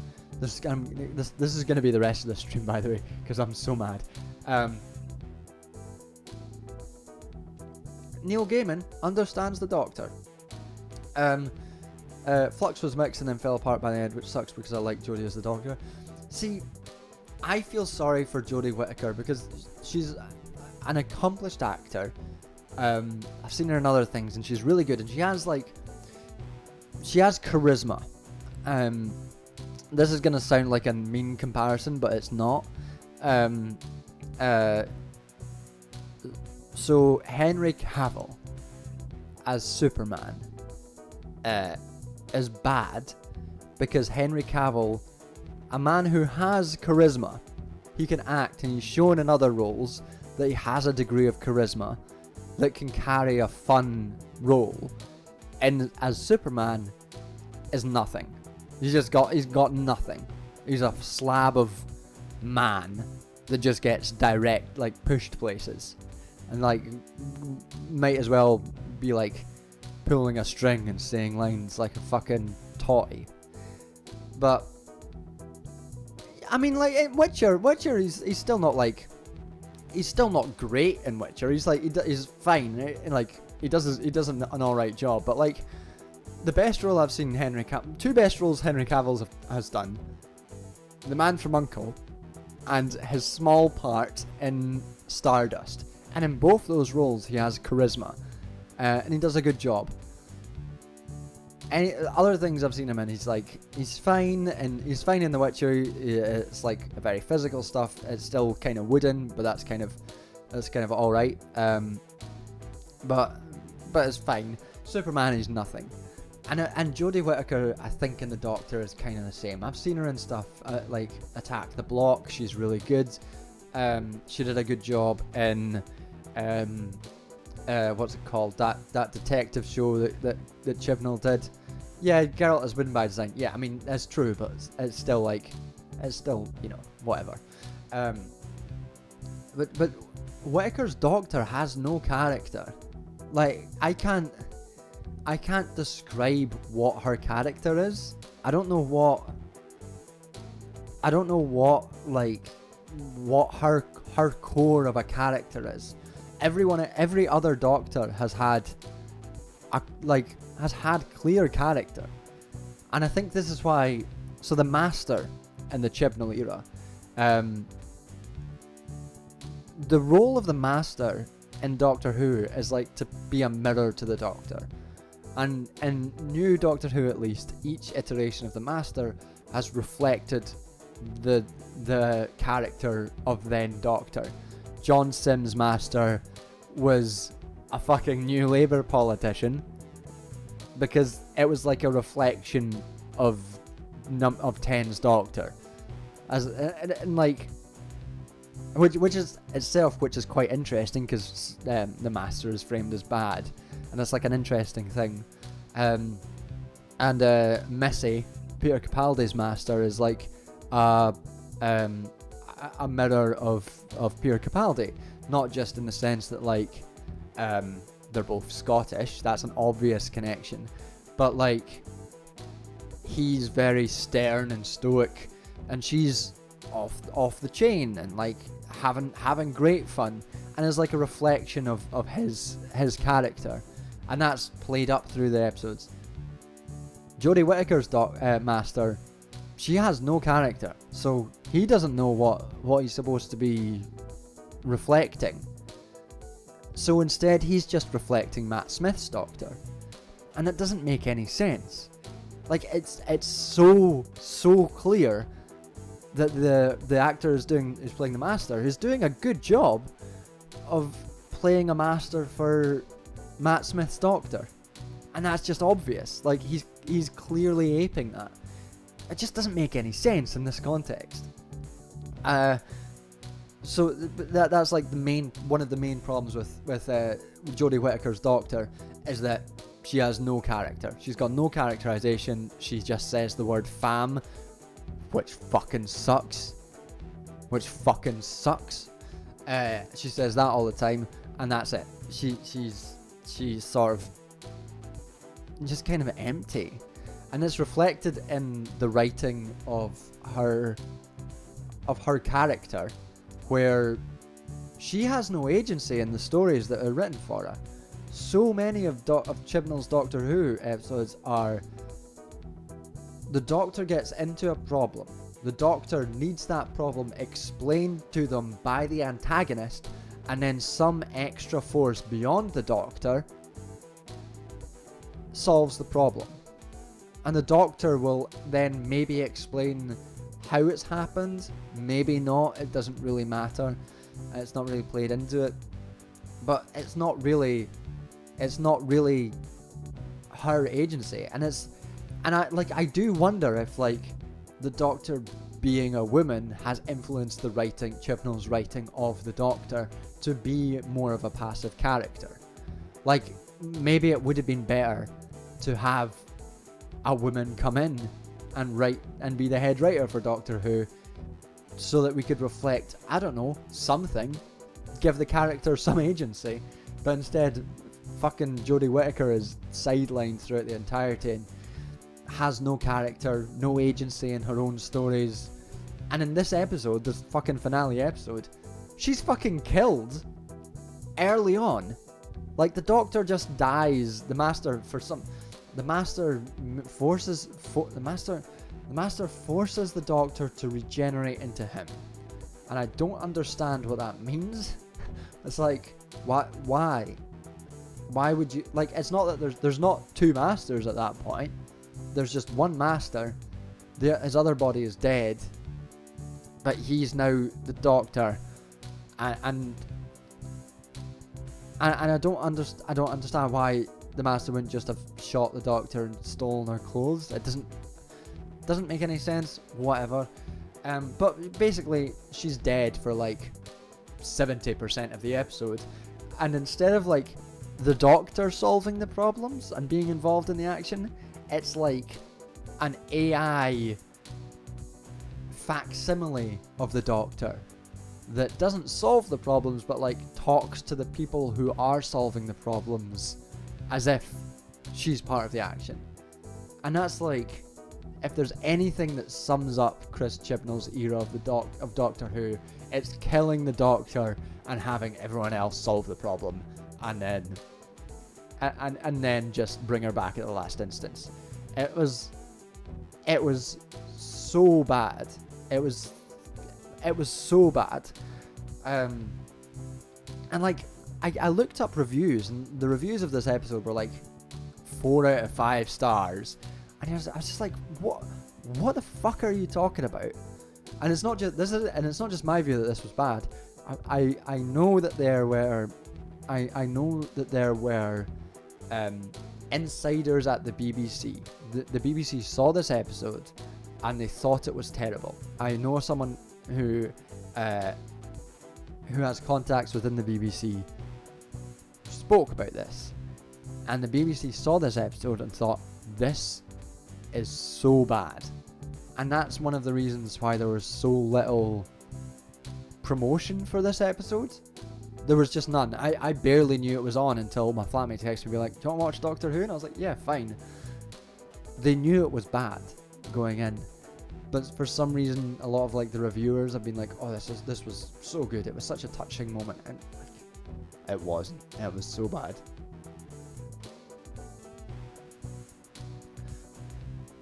I will look at chat and then I will continue, because I am not done. Folks, I am not done talking about Doctor Who. This is it from now on for the rest of the stream. The ideology of the empty chair, though. John talking madness about women writers. Yeah, fucking hell. It's a classic Who reference, because the end of Patrick Troughton's last story, the Time Lord chooses the Doctor's Next Generation, because all Chips knows references. That was what I was going to do, and that's what I was going to talk about next. Because yeah, exactly.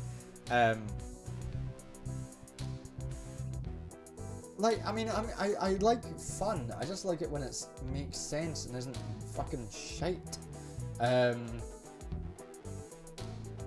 Shout out for an actor. Hello, Croix.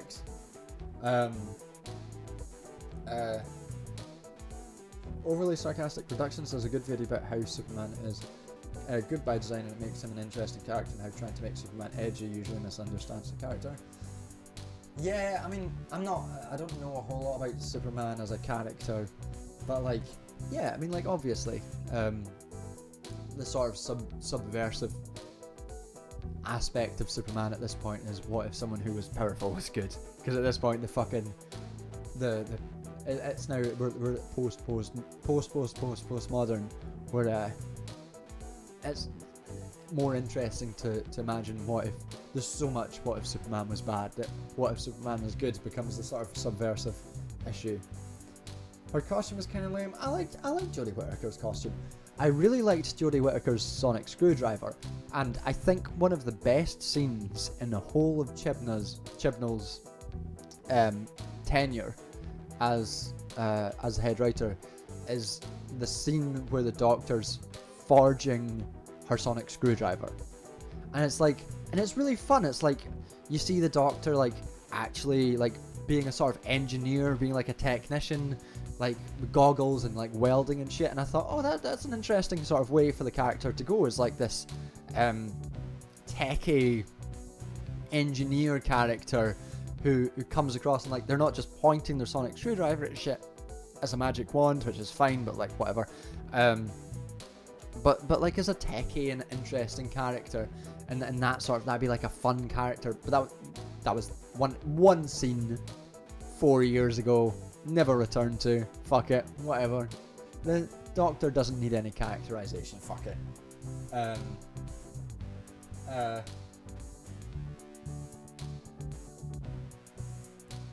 Yeah, my issue was they had all the cool bits of her making the Sonic and Zero inventor stuff since. Yeah, just what I was saying. Zero inventor stuff since. That's, yeah. It's like a fucking great cool moment. Like, make a fucking scientific scientist Doctor is doing all this fun shit, and then nah, fuck it, we're not doing that. You don't deserve fun.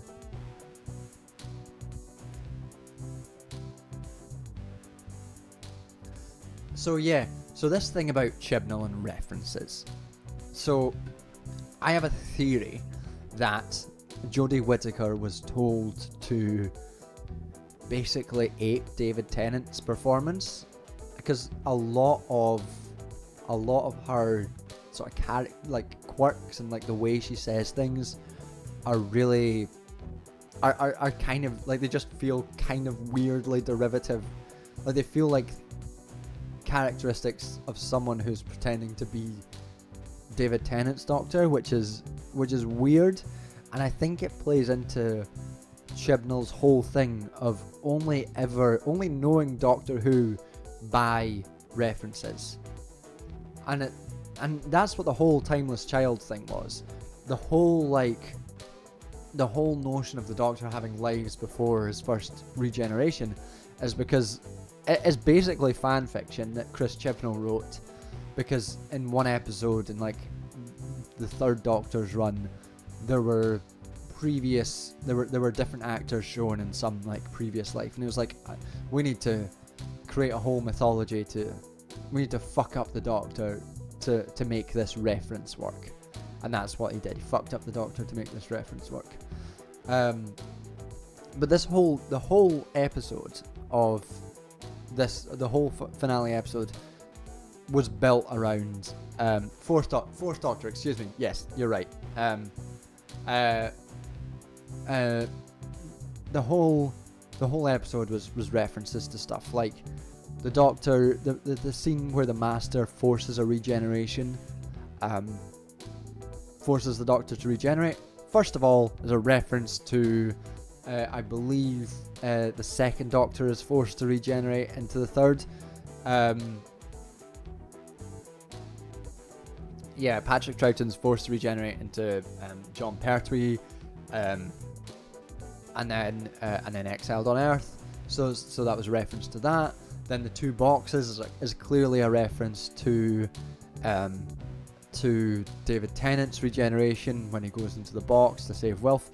We're going to talk about how bad the regeneration is, by the way, in just 1 second. The whole, I know it was like celebrate 100 years of the BBC, but they had all these different Doctors come on and do their bits, which is nice, but like, that's flavour to a story. That's not the story. That can't be the story. And then they had previous companions come back, and that was a reference to that. And then like shooting Cybermen with gold, because that was a reference to that. Then it was just reference on reference on reference, which has no substance at all. And it's the only thing Chibnall knows how to do. He doesn't know how to write a story that isn't just references. And one of the problems with this is that it reflects badly on the characters that he's doing the references for. So two things this. One, it reflects badly on the characters that he's doing these references on. So he brings back two companions from the 80s. It's like he wants to do a Marvelization of Doctor Who. No, because Marvel, at least when they're doing their references, they're doing their cameos, there is established stuff.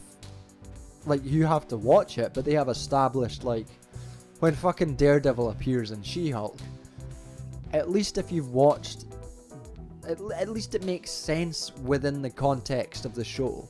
Like, She-Hulk wasn't a very good show, but at least that moment makes sense. And like a lot of the time when the references happen, there's like planning and stuff going on, and it makes sense within the logic of it. And Chibnall, it doesn't make sense. There's no planning. They're just thrown in there.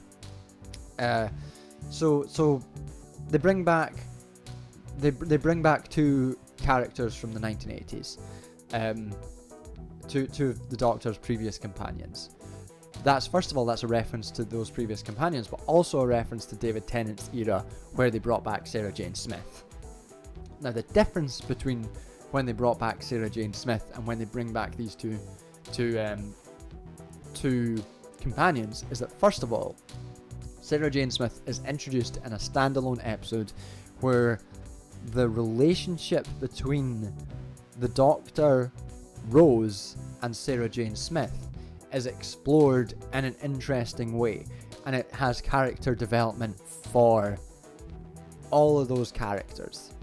The Doctor's like supposedly learns how to say goodbye, how to move on in a way that's not cruel.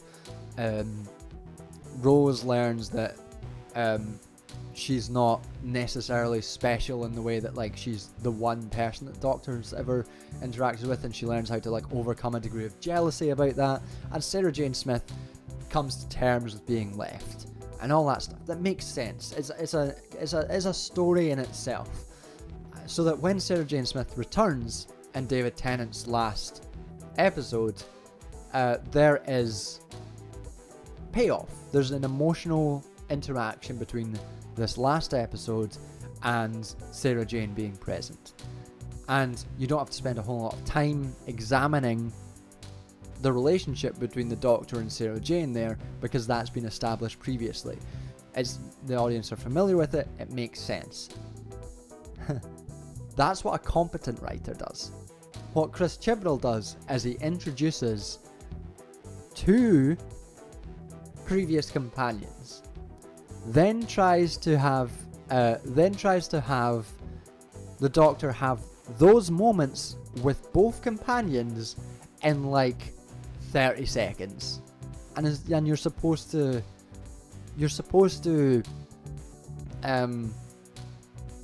have the same emotional payoff with that. And the problem with that is, I like Doctor Who. I did not recognise either actor for like the first 10 minutes they were on screen. It took a while for me to understand who they were. That's not good writing. What are you fucking doing? What are you fucking doing here? Doesn't make sense.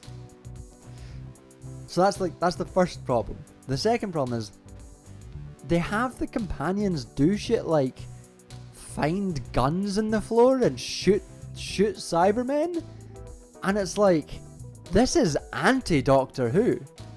Like the Doctor turning people into soldiers was framed as a failure of the Doctor in David Tennant's last episode.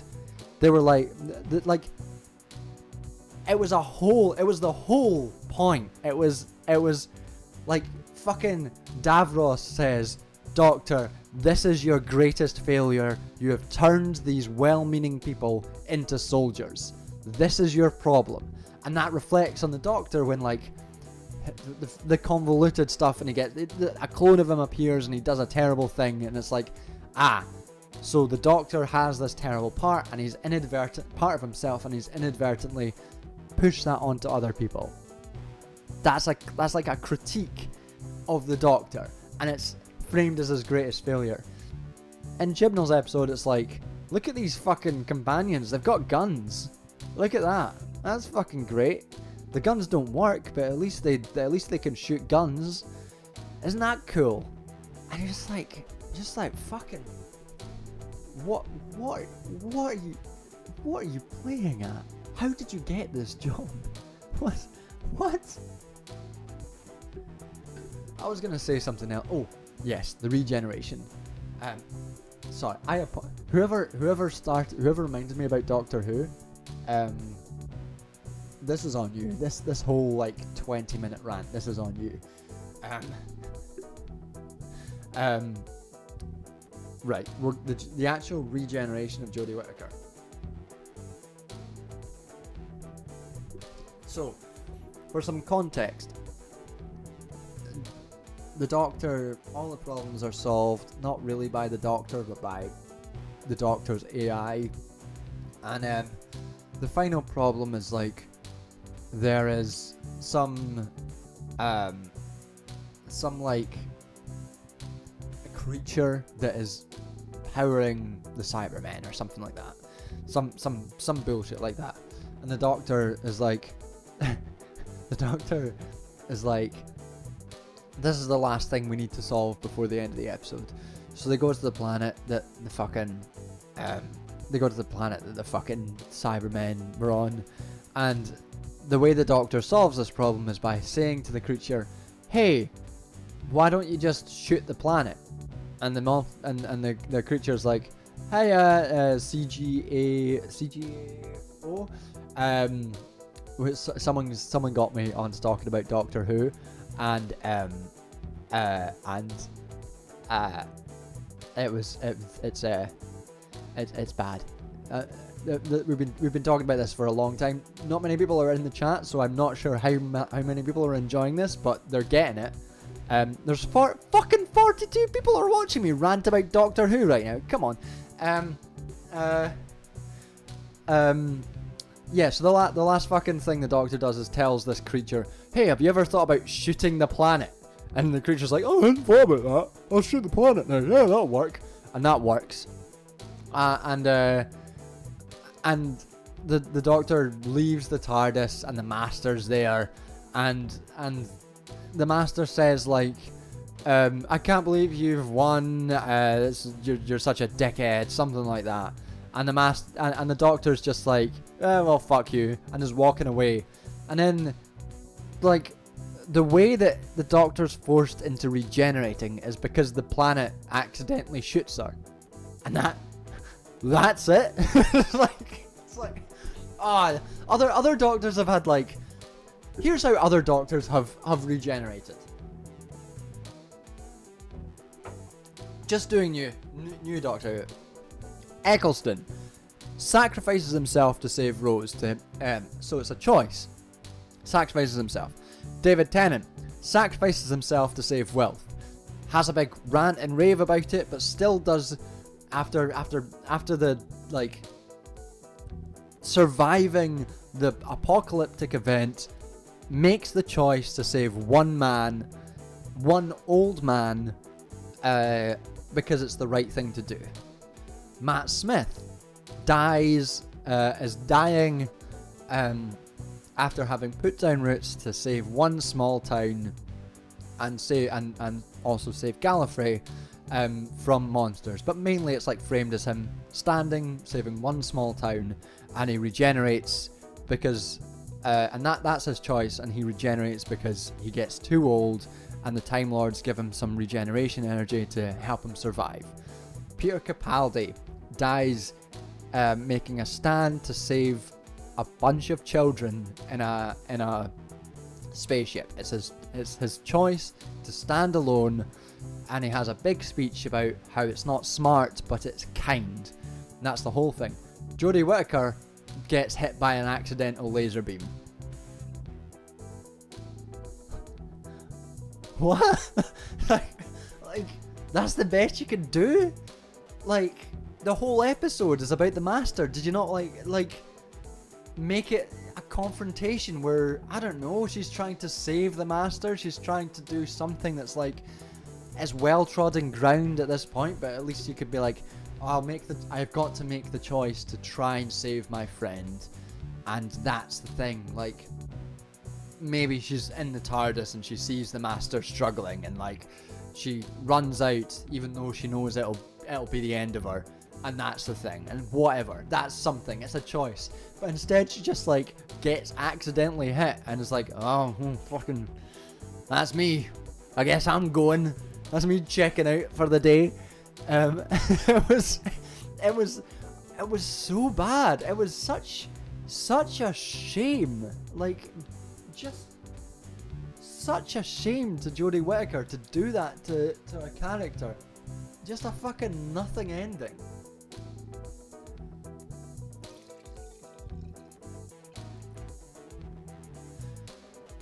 Oh god. Loving the Who rant saves me watching it. Yeah.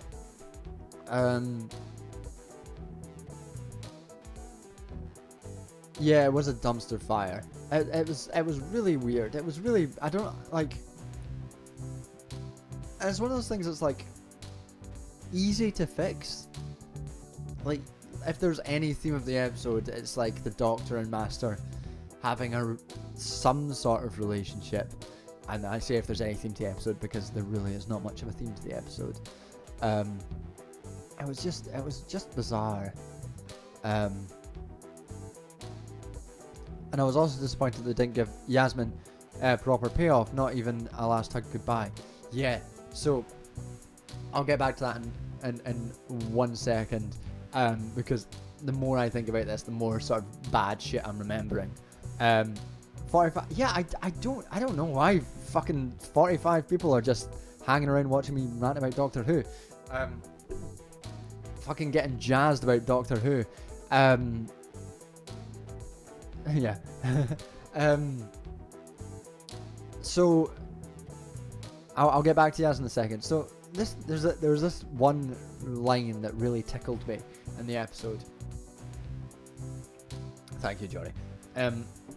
One line that really tickled me in the episode where the Doctor lands on this planet and there's another TARDIS, and it's got like, instead of like the police help box sign on it, it just has lots of laughing, and it's the same as the Doctor's TARDIS inside, except it's like a paradox machine, just a reference to David Tennant's era, because all Chibnall knows how to do is references.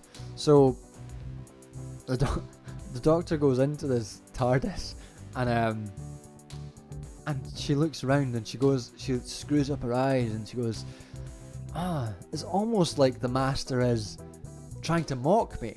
And I was like, it's almost like the Master's trying to mock you. You think he's written ha ha ha ha ha on the front of his TARDIS, and you think it's almost like the Master's trying to mock you? Really? Is that what fucking keen mind has come to the conclusion that you think it's almost like the Master's trying to mock you? And I was like, it was just like one of those lines that you're like, did no one think, did this not make its way through the edit? Did no one like this, maybe the Doctor could have, like, an easy fix for that would be the Doctor sees all this shit and like rolls her eyes, is like, oh, this is classic Master trying to mock me. It's like an easy fix. Like another Doctor would be like, that's classic Master, I'm not rising to it. But for some reason Jodie Whittaker's Doctor has to be not as smart as the other Doctors, or even not as smart as a normal person, and says this weird shit, and that was really funny. What else? Yasmin, that's what we were talking about. We love a good rant. Curious about this paradox machine.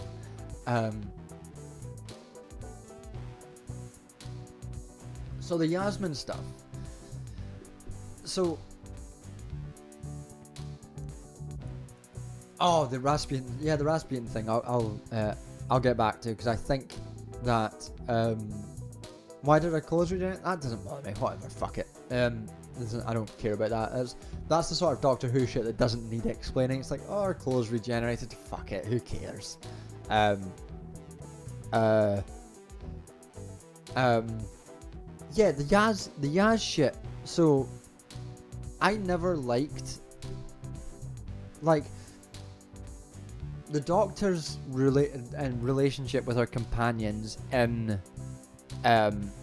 the whole of Jodie Whittaker's era has been poor. There's been zero chemistry between anyone except for Graham, the old man, in like the first couple of series. They had chemistry. Those two actors, they had chemistry. It worked. It was fine. And incidentally, I'll get back to Yaz in a second. They bring back Graham in this episode, but he's just like in a volcano, and you're thinking, like, when he appears, you're like, did the Doctor from the future send you back to help? But it's not explained. He's just in a volcano in Venezuela, and you're just sitting like waiting for someone to explain why he's there. But the Doctor sees him and goes, Graham, what are you doing here? Never mind, let's go. And it's like, what?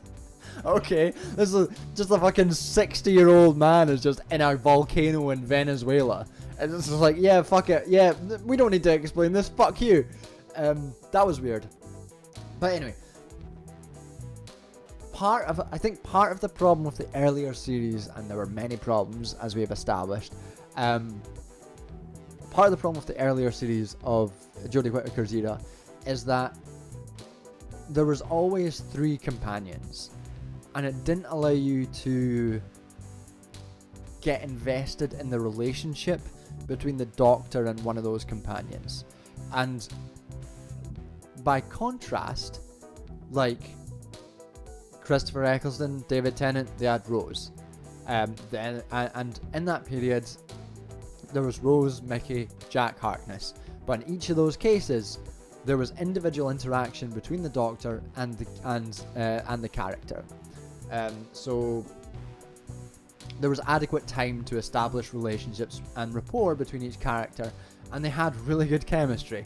Like, there's that episode in the first series of new Doctor Who where Christopher Eccleston, Billy Piper, fucking the Doctor, Rose, and Jack Harkness meet up with Mickey, and Mickey feels left out because Rose and Jack and the Doctor have like an established lingo, and they're like good friends, and they've got in jokes, and they're doing like high fives and stuff, and it's like, this makes sense. They all have individual relationships.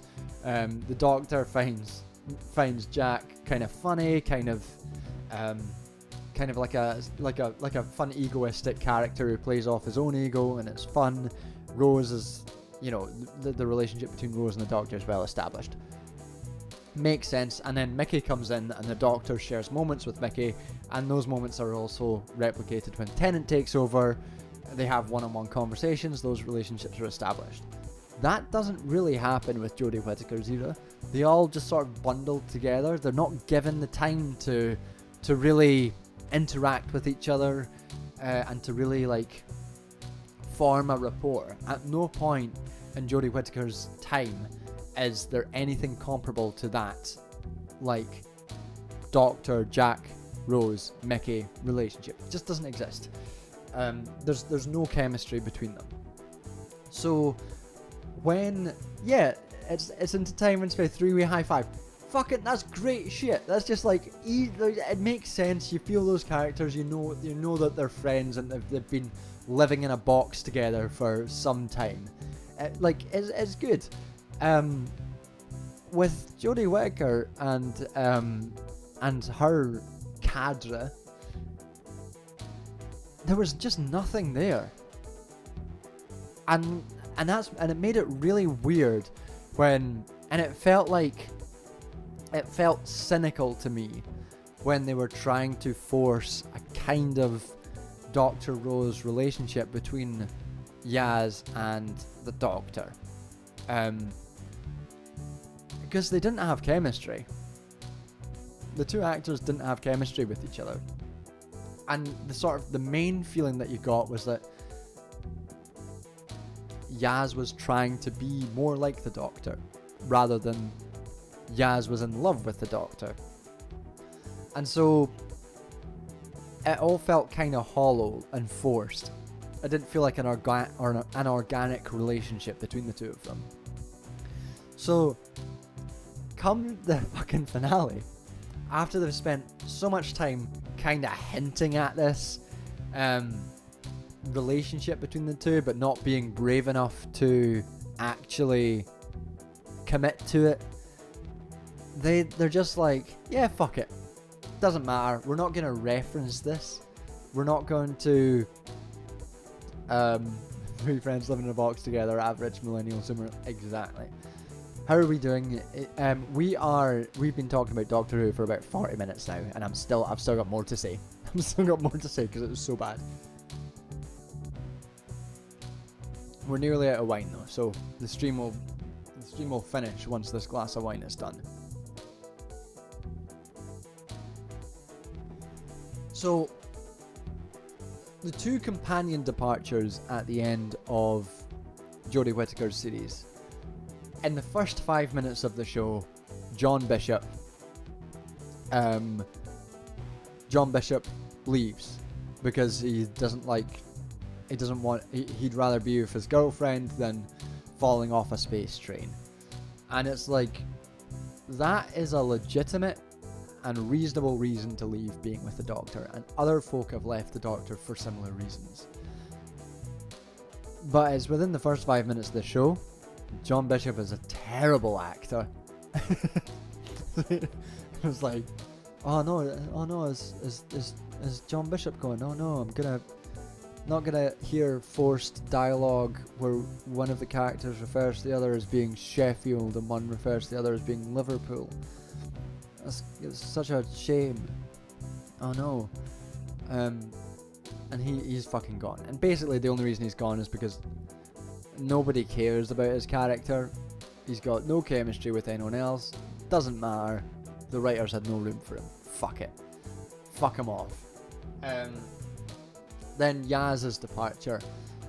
So it's weird because at no point does the Doctor explain anything.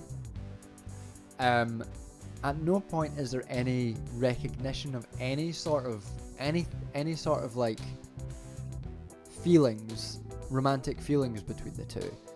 They don't acknowledge anything. They don't like share a furtive handhold or something. They don't hug for a little bit too long. It's just like the Doctor goes, "Oh, I'm going to regenerate now, and therefore you have to leave." And that's really weird because that's never happened. Like, there's so many opportunities, like so many occasions where the Doctor has a companion that moves over into a different Doctor. Rose, Clara, so many in the time. And like the reason she's leaving is because they're moving into a new head writer and they're moving into a new phase. And that's fine. She's fine to leave. But you've got to give it a reason more than, "Oh, I'm regenerating now, so you have to go." And it's really, really weird. I don't like the I didn't like the build up of the sort of forced build up of the relationship. But once you've forced built up a relationship, you can't just like drop it. Like, you've got to do some work to explain why suddenly this character is like, "Yeah, you're not gonna look like me." Like, my flatmate was like, "Oh yeah, but she might." My flatmate was like, "Oh yeah, we know she's going to regenerate into a male character, and maybe that's not what Yaz wants." We don't have any confirmation about Yaz's sexuality, whether she is bisexual, whether she's gay, whether it was just the Doctor, regardless of the Doctor's gender presentation that she was in love with, whatever. But regardless, she has no idea how the Doctor's gonna regenerate. The Doctor could regenerate into another woman, and she's still like, "Yeah, fuck you. It's time for me to go."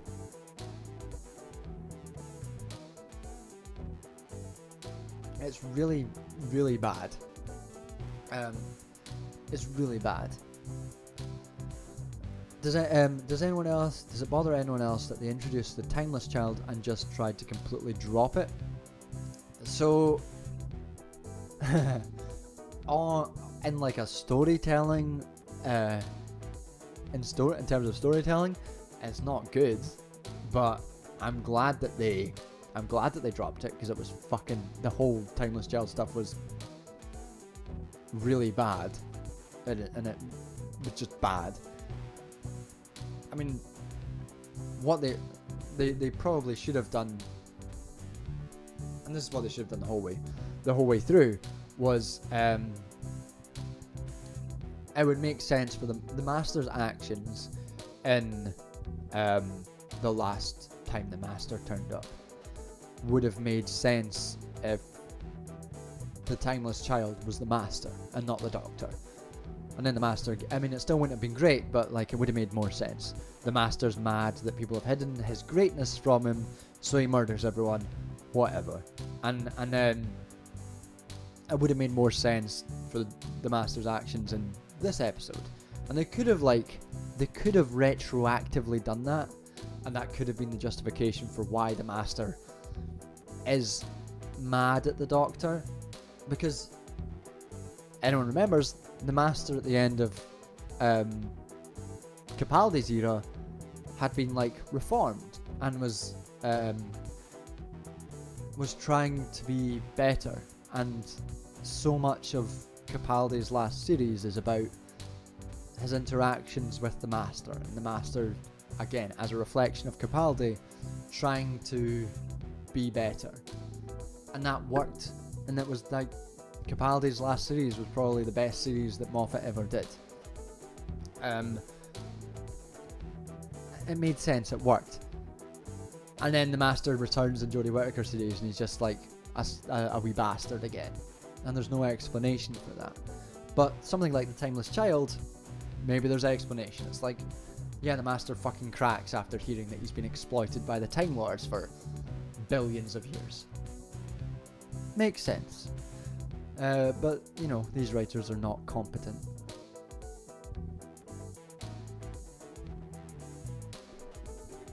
But I did like the almost playful way 13 sent her incarnation off with Doctor Whoever I'm going to be, tag you're it. Yeah, I mean, Jodie Whittaker's last lines were nice. I liked that, and I liked the way that she initially raged against it, being like, I could have done so much more, and part of I think part of what makes that good is that Jodie Whittaker could have done so much more with a better team behind her. She could have done so much more, but she didn't, and it's a shame. And I liked that. I liked those lines, and I liked her accepting it. And it was nice to have something different rather than like the Doctor regenerates and the TARDIS is crashing. I liked it being on a cliffside, and it was nice, sunset. That was some nice stuff. It's fine. It's just undercut by the previous 87 minutes of the episode.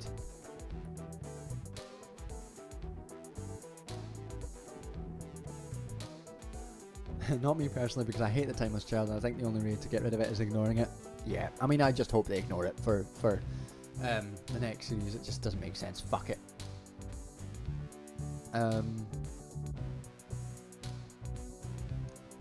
Capaldi was very good.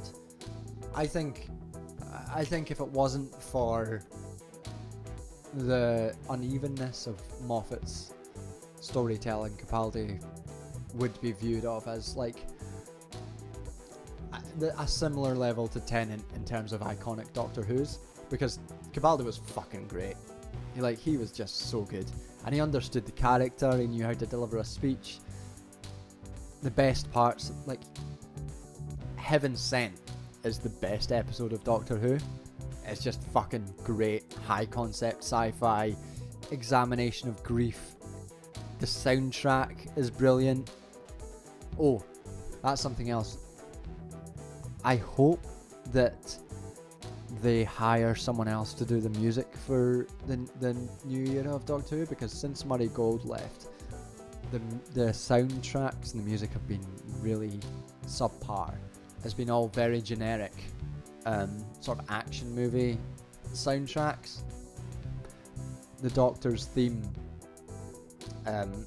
is not great. It's fine, but it's not great. I really hope they get someone better to do the music. I like your Master idea, but I think it would have been better if it was just a different character underlining for us again that the Time Lords habitually abusing their authority. Yeah, I mean, another character would be fine as well. And like the Master could be mad about that, whatever. But if it's like a story about the Doctor and the Master, it makes sense that it's Master. Any other character, whatever, fucking. Just remembered an annoying moment of the finale episode. So,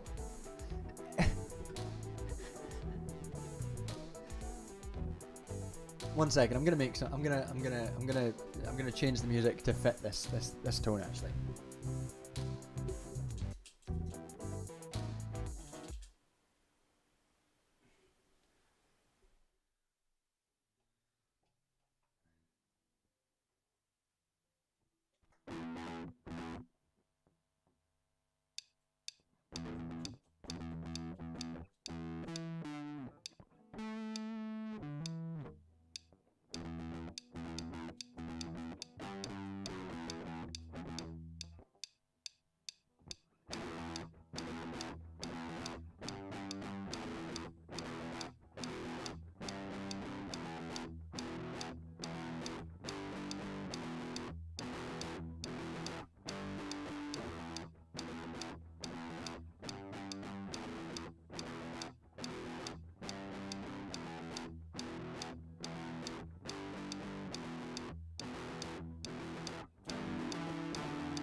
Sorry, this is taking longer than I thought.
Oh yeah. Oh, sorry, that was loud. Yeah, we always there's always a bit of music and jam, but I forgot where I was. Can someone remind me where I was before I started getting the Doctor Who theme tune going?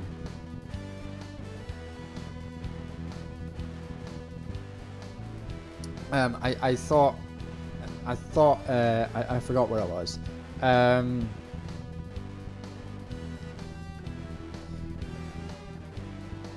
What were we talking about?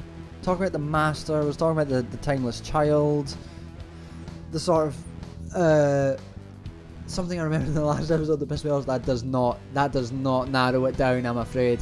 Chibnall is a hack. That does not narrow it down.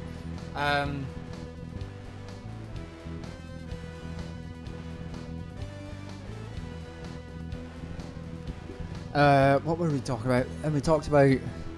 So we talked about the terrible Yaz stuff. We talked about the terrible references, the relationship between the Doctor and the Master. Have a good time, Jory. Capaldi, yeah, something about a doctor.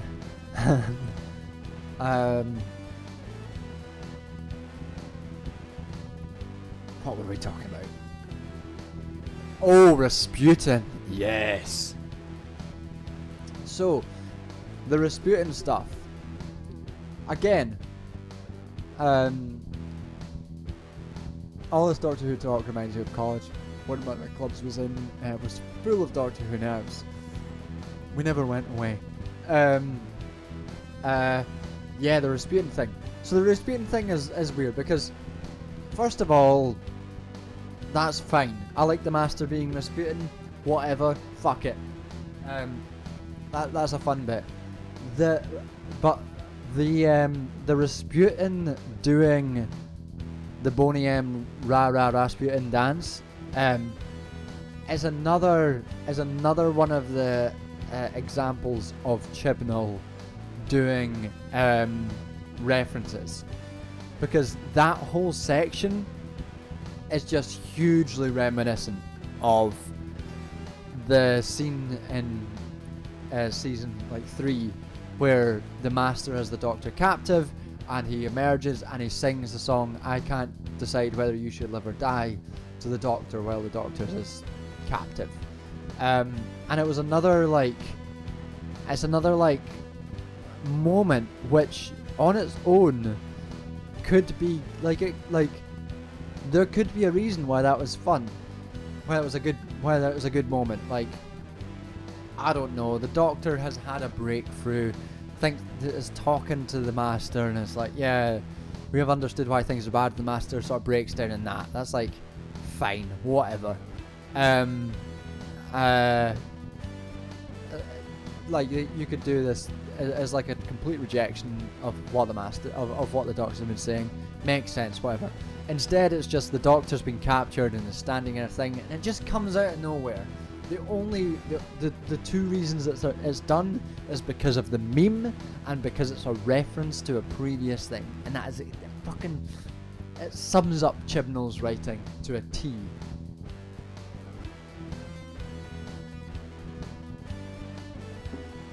There was another character as well who was brought in. Was one of the characters from the Flux series is just brought in at the last second. And his entire role is to turn up, shoot the Master, and fucking leave. And it's like, man, the actor who did that is Grey Worm from Game of Thrones. Literally no connection to the. Yeah, why would there be connections between the events that happen in an episode? There are no connections between independent events which happen in this episode. Why would you assume there would be? So the actor that plays this character that comes back falls through a wormhole, appears, whatever, and I just like, yeah, it's Grey Worm from Game of Thrones and the guy who plays Louis de Pointe-du-Lot in the new Interview with a Vampire, which is really good. If anyone wants to watch some fun like gay vampire drama, the new Interview with a Vampire is very good, and it's got the guy who plays Grey Worm in it, and that and Vinder from that series. I heard somewhere that Vinder's role was originally going to be given to Captain Jack, though I'll take that with a pinch of salt. Yeah, I mean, like, it wouldn't have mattered. Like, there's no character arc to it. It's just he's there. It doesn't matter. He's got no He's got no connection to the story. So it could have been replaced by anything, and it wouldn't have mattered. Which, you know, that's the sign of great writing. When a character could be replaced and it wouldn't matter. That's when you know you've got a fucking hit show on your hands. Oh man, that Captain Jack. So, I don't know, did I already say this? I did, yeah. Fuck me, that episode was bad. I'm excited. Positives. Let's think of positives. I'm excited about Doctor Who again, now that era's over. I'm excited by Russell T Davies coming back. What I think, Doctor Who has so much potential, because it's like, the rules are elastic, whatever, you can do lots of fun stuff. They should approach young science fiction writers to come up with new and interesting stories for Doctor Who, or else it's going to end up going down the same route as it did when it got cancelled originally. Yeah, Ed, I had that same worry as well. Ed said my worry is that the new series will rely too much on fan service, but given Russell T Davies' recent work, I'm excited. Yeah, I mean, like, I agree. I think that is the risk, and like the pressures from the BBC will be like recapture the heights of the David Tennant era, and my feeling is that Tennant was brought in to do this special episode as a rebuke to that, because bringing him back obviously has people being like, oh, it's just they're looking to try and bring fan service back, but I kind of feel like Russell T Davies is smarter than that and will use it. Yeah, I really think he will be a good Doctor, the new Doctor. I think that's a really good bit of casting. I have high hopes for him.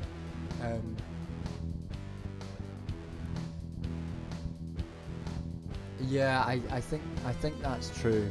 I mean,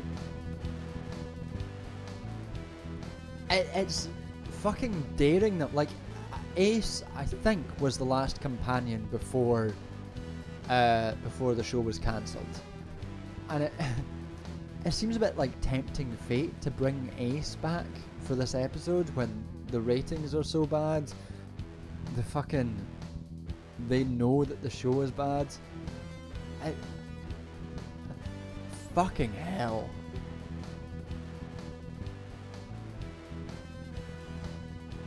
Anyway, I think I've reached the end of my thoughts on that Doctor Who episode. So I think on that note, unless anyone's got any pressing questions, anything that they want to talk about, we'll give it a couple minutes and then we'll start to draw the stream to a close. For a reminder, anyone who's on the Patreon should have a book review coming tomorrow. I like the moments, like, that's fine, where they had a moment to talk to the respected doctors. It's like, fine, whatever. Like, it has no, the problems of it is that those people who remember those two have much of a connection to those two, and their doctors are at minimum like 50 years old at this point. There's not much to build an episode on. It's appealing to the 50 and up crowd. Oh, Little Shop of Horrors, yeah, I fucking watched Little Shop of Horrors. That shit fucking slapped.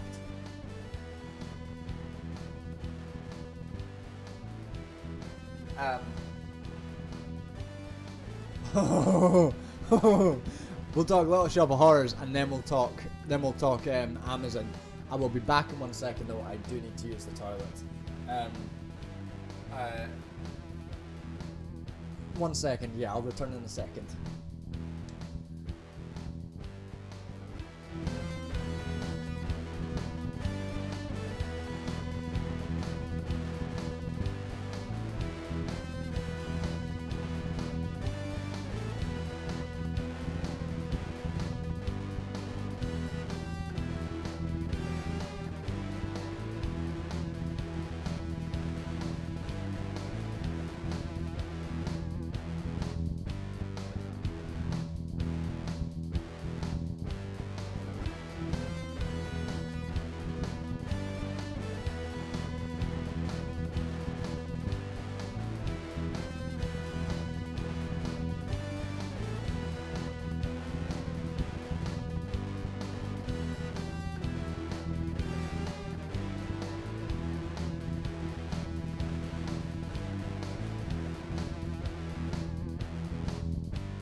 Yeah, it is good to work through your feelings on traumatic events.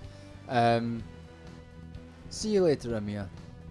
Thanks for suffering through my dealing with Doctor Who, processing Doctor Who fucking moment. Right, so Little Shop of Horrors, and then I'll return to Doctor Who. I fucking loved that. It was so good. Little Shop of Horrors was so good. I can't do it this year because it's too late. And I already have my Halloween costume planned, which is the same as last year's. Next year, I'm gonna go as the dentist from Little Shop of Horrors for Halloween, because that guy was a fucking creep. He was so creepy and he was so good. Like, it was such a good fucking dance move, dancing and like moving, and like, I hate the dentist so much. I've had bad times at the dentist.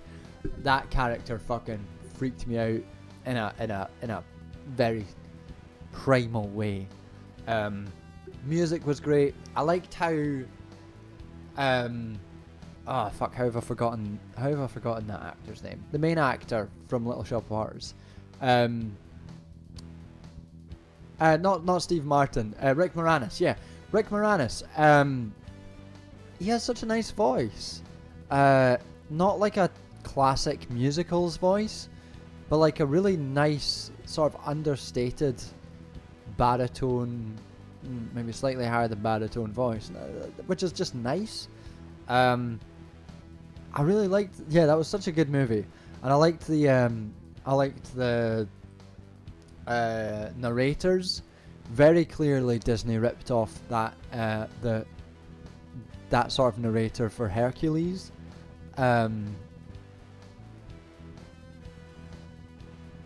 I would love to hear how they staged the scenes between the actors and Audrey too, because yeah, I was so good. Of course, Frank Oz was involved, and that's one of the fun things reading, like seeing behind the scenes stuff about Frank Oz operating the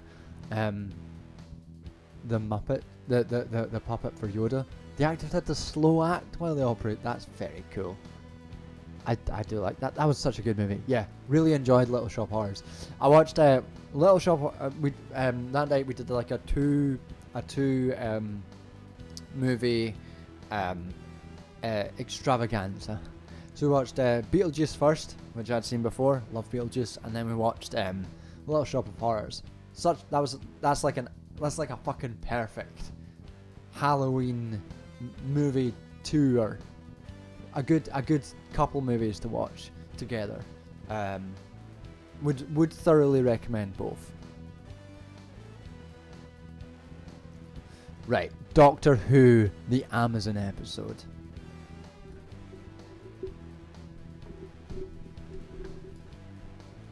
What was going on? Who thought this episode was a good idea? Why would you do this to me specifically? Why would you do this? So, Rocky Horror Picture Show, another great one. So for anyone who doesn't know, the plot of this fucking episode, the episode basically starts with there's like an Amazon warehouse that's like in the future, so robots run it, but also laborers are really exploited, and the whole episode is like building up to like the corporation being bad, the robots are killing people, and you sort of think, are the robots killing people because they're being inefficient? Makes sense, but no. In fact, what happens? What this episode is what this episode is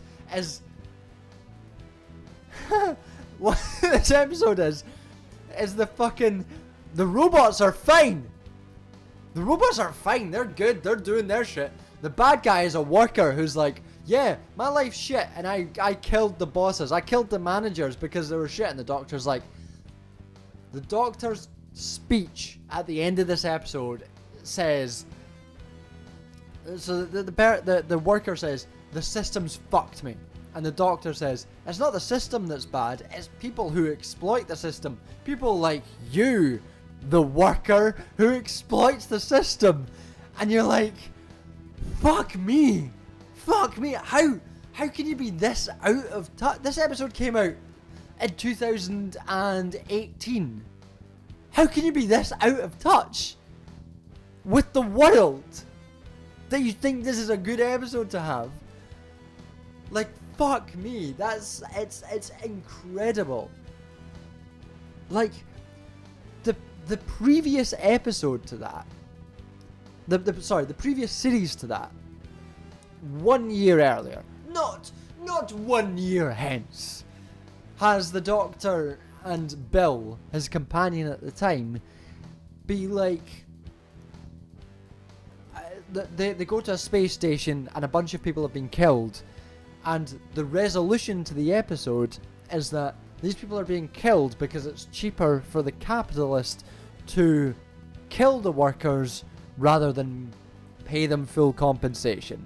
And the Doctor is like, you're not just fighting people, you're fighting the spreadsheet, you're fighting capitalism itself. And you're like, fuck yes, Peter, come on, we're dealing with this. Good content. One episode, one fucking series later, and the Doctor's like, actually, you know what? Amazon are the good guys. I'm tired. The spreadsheet's actually good. You know who likes spreadsheets? Fucking me. I love spreadsheets. Workers get fucked. It's incredible. I don't know how they did it. You managed to misunderstand everything. That episode vexed me. It vexed me on a core level. It got me worked up. I did not enjoy it. Like, not everything has to be communist, but fuck me.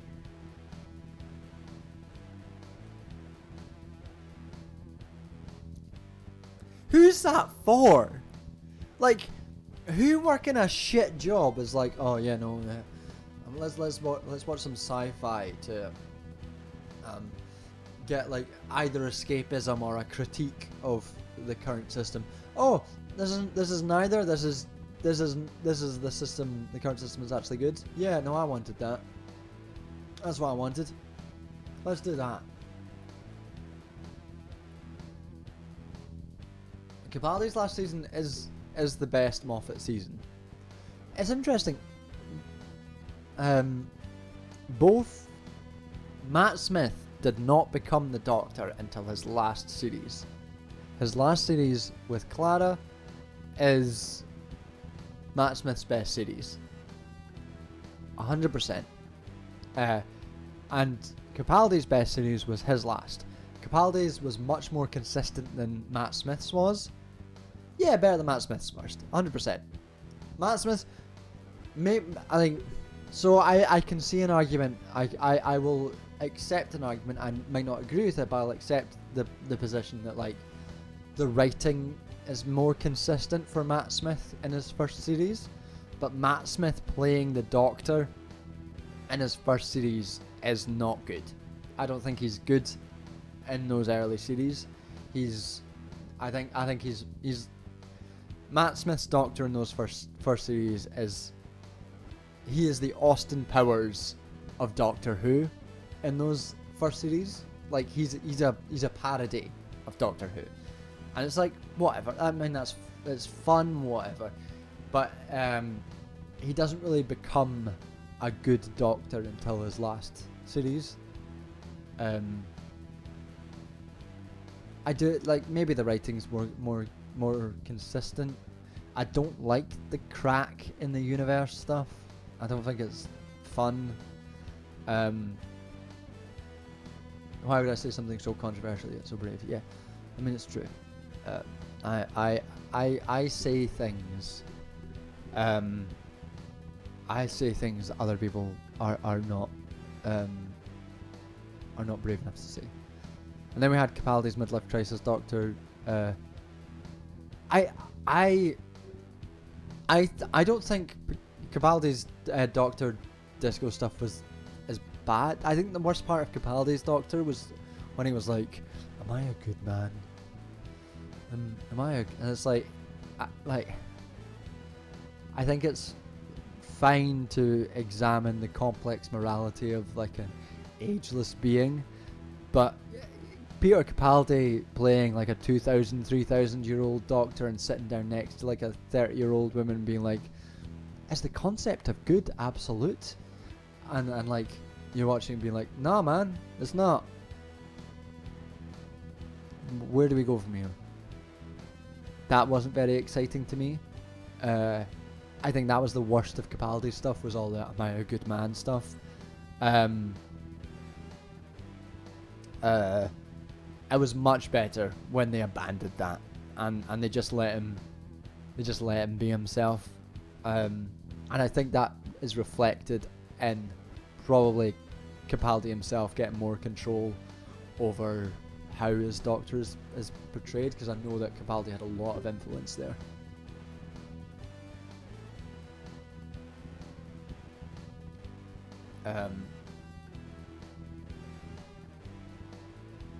They went on "Am I a Good Man" thing way too early. Yeah, I mean, the only way to do that in an effective way is if he's shown to do something terrible, but they weren't brave enough to like show him doing something terrible to get into that. It was fine, whatever. I hated the Good Man Capaldi crap. We'd just seen him save the Time Lords and save a planet. Yeah, it didn't make any sense.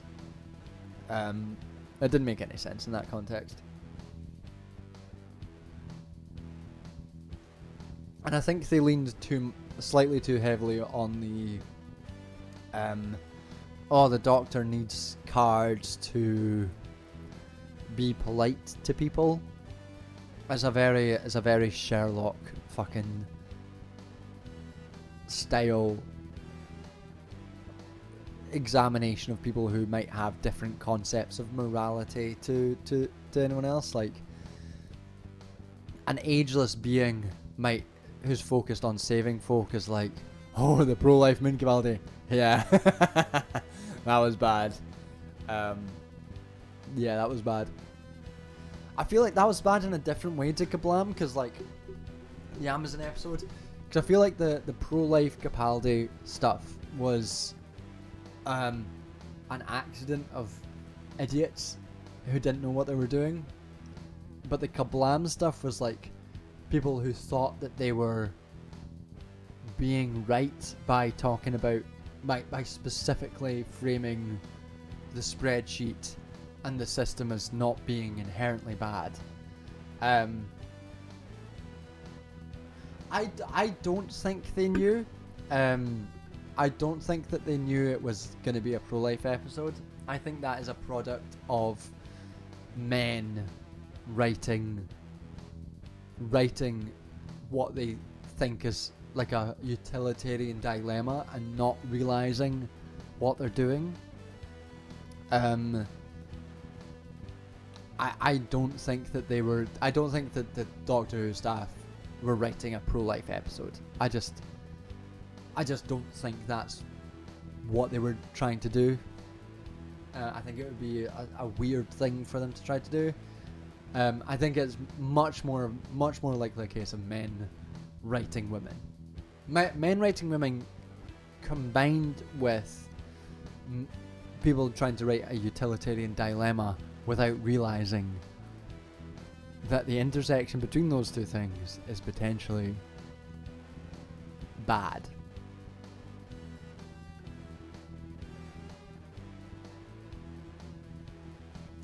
Yeah, I didn't like the cards was weird. Like, I can understand the Doctor. Like, it makes sense for the Doctor to be like, fuck man, I'm fucking 3,000 years old. I'm trying to save these people's lives. I don't care about hurting their feelings at this precise moment. The card stuff felt very Sherlock. Yeah. Yeah, I get what you're saying, but I do know that there's a good Sarah Zed video on it, and she lays out the stuff, and like the writer who wrote the episode, it initially started out as something very, very different, and then the writer has been like, fuck, I did not want this to turn out like this. I didn't want it to be interpreted this way. I completely disavow that. And that makes more sense to me. I mean, Stephen Moffat was not good at writing women. I think we can all accept that.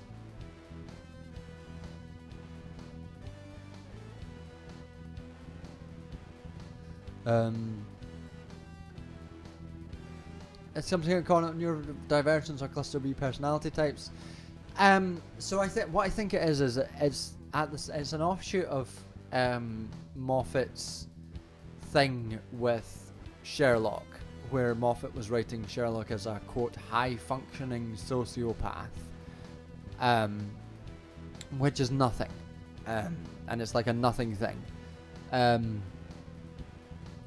And yeah, like it's a weird. It does have weird kind of connotations with neurodivergence, and it's just like a weird thing that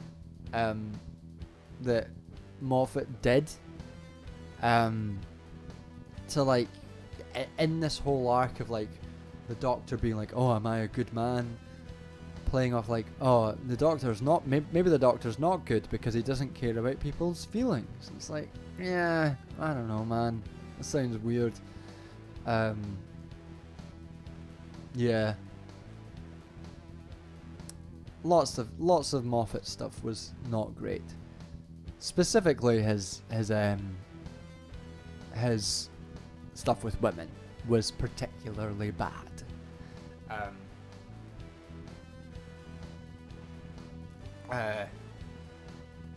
The best example, I think, being either the weird sexualization of Karen Gillan as Amy Pond, or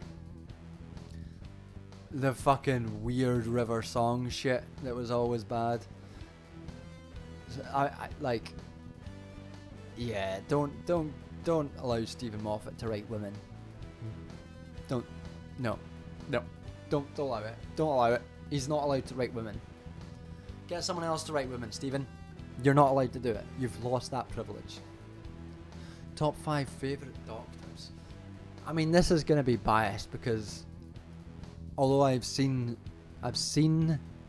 classic Doctor Who, I'm much more familiar with the new Who. So like, the top 3 are going to be Tennant, Capaldi, Christopher Eccleston.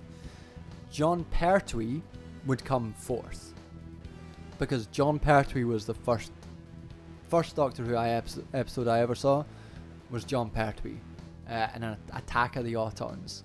So when I first watched the Doctor Who reboot in 2005 at 11 years old, 10 years old, I'd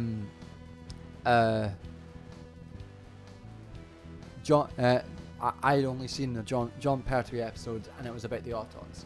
And the first episode of the reboot was also about the Autons. So for a while, I thought that the Autons were the Doctor's main villain. I thought he mainly fought plastic dummies, because that's just all I knew. So yeah. Tennant, Capaldi, Eccleston, Pertwee, Tom Baker. Attack the Autons, yeah.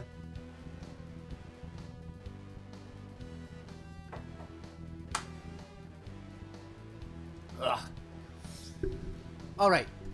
That is 11:30. We've been going for 2.5 hours. I've been drinking some... God damn, that wine is bad. Oh, it leaves such an aftertaste. Oh.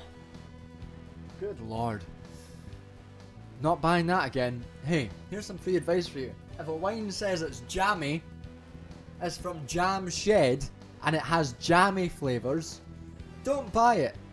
It doesn't taste good, even if it's for £6.50. Wine that says it's jammy, weirdly, it's not good.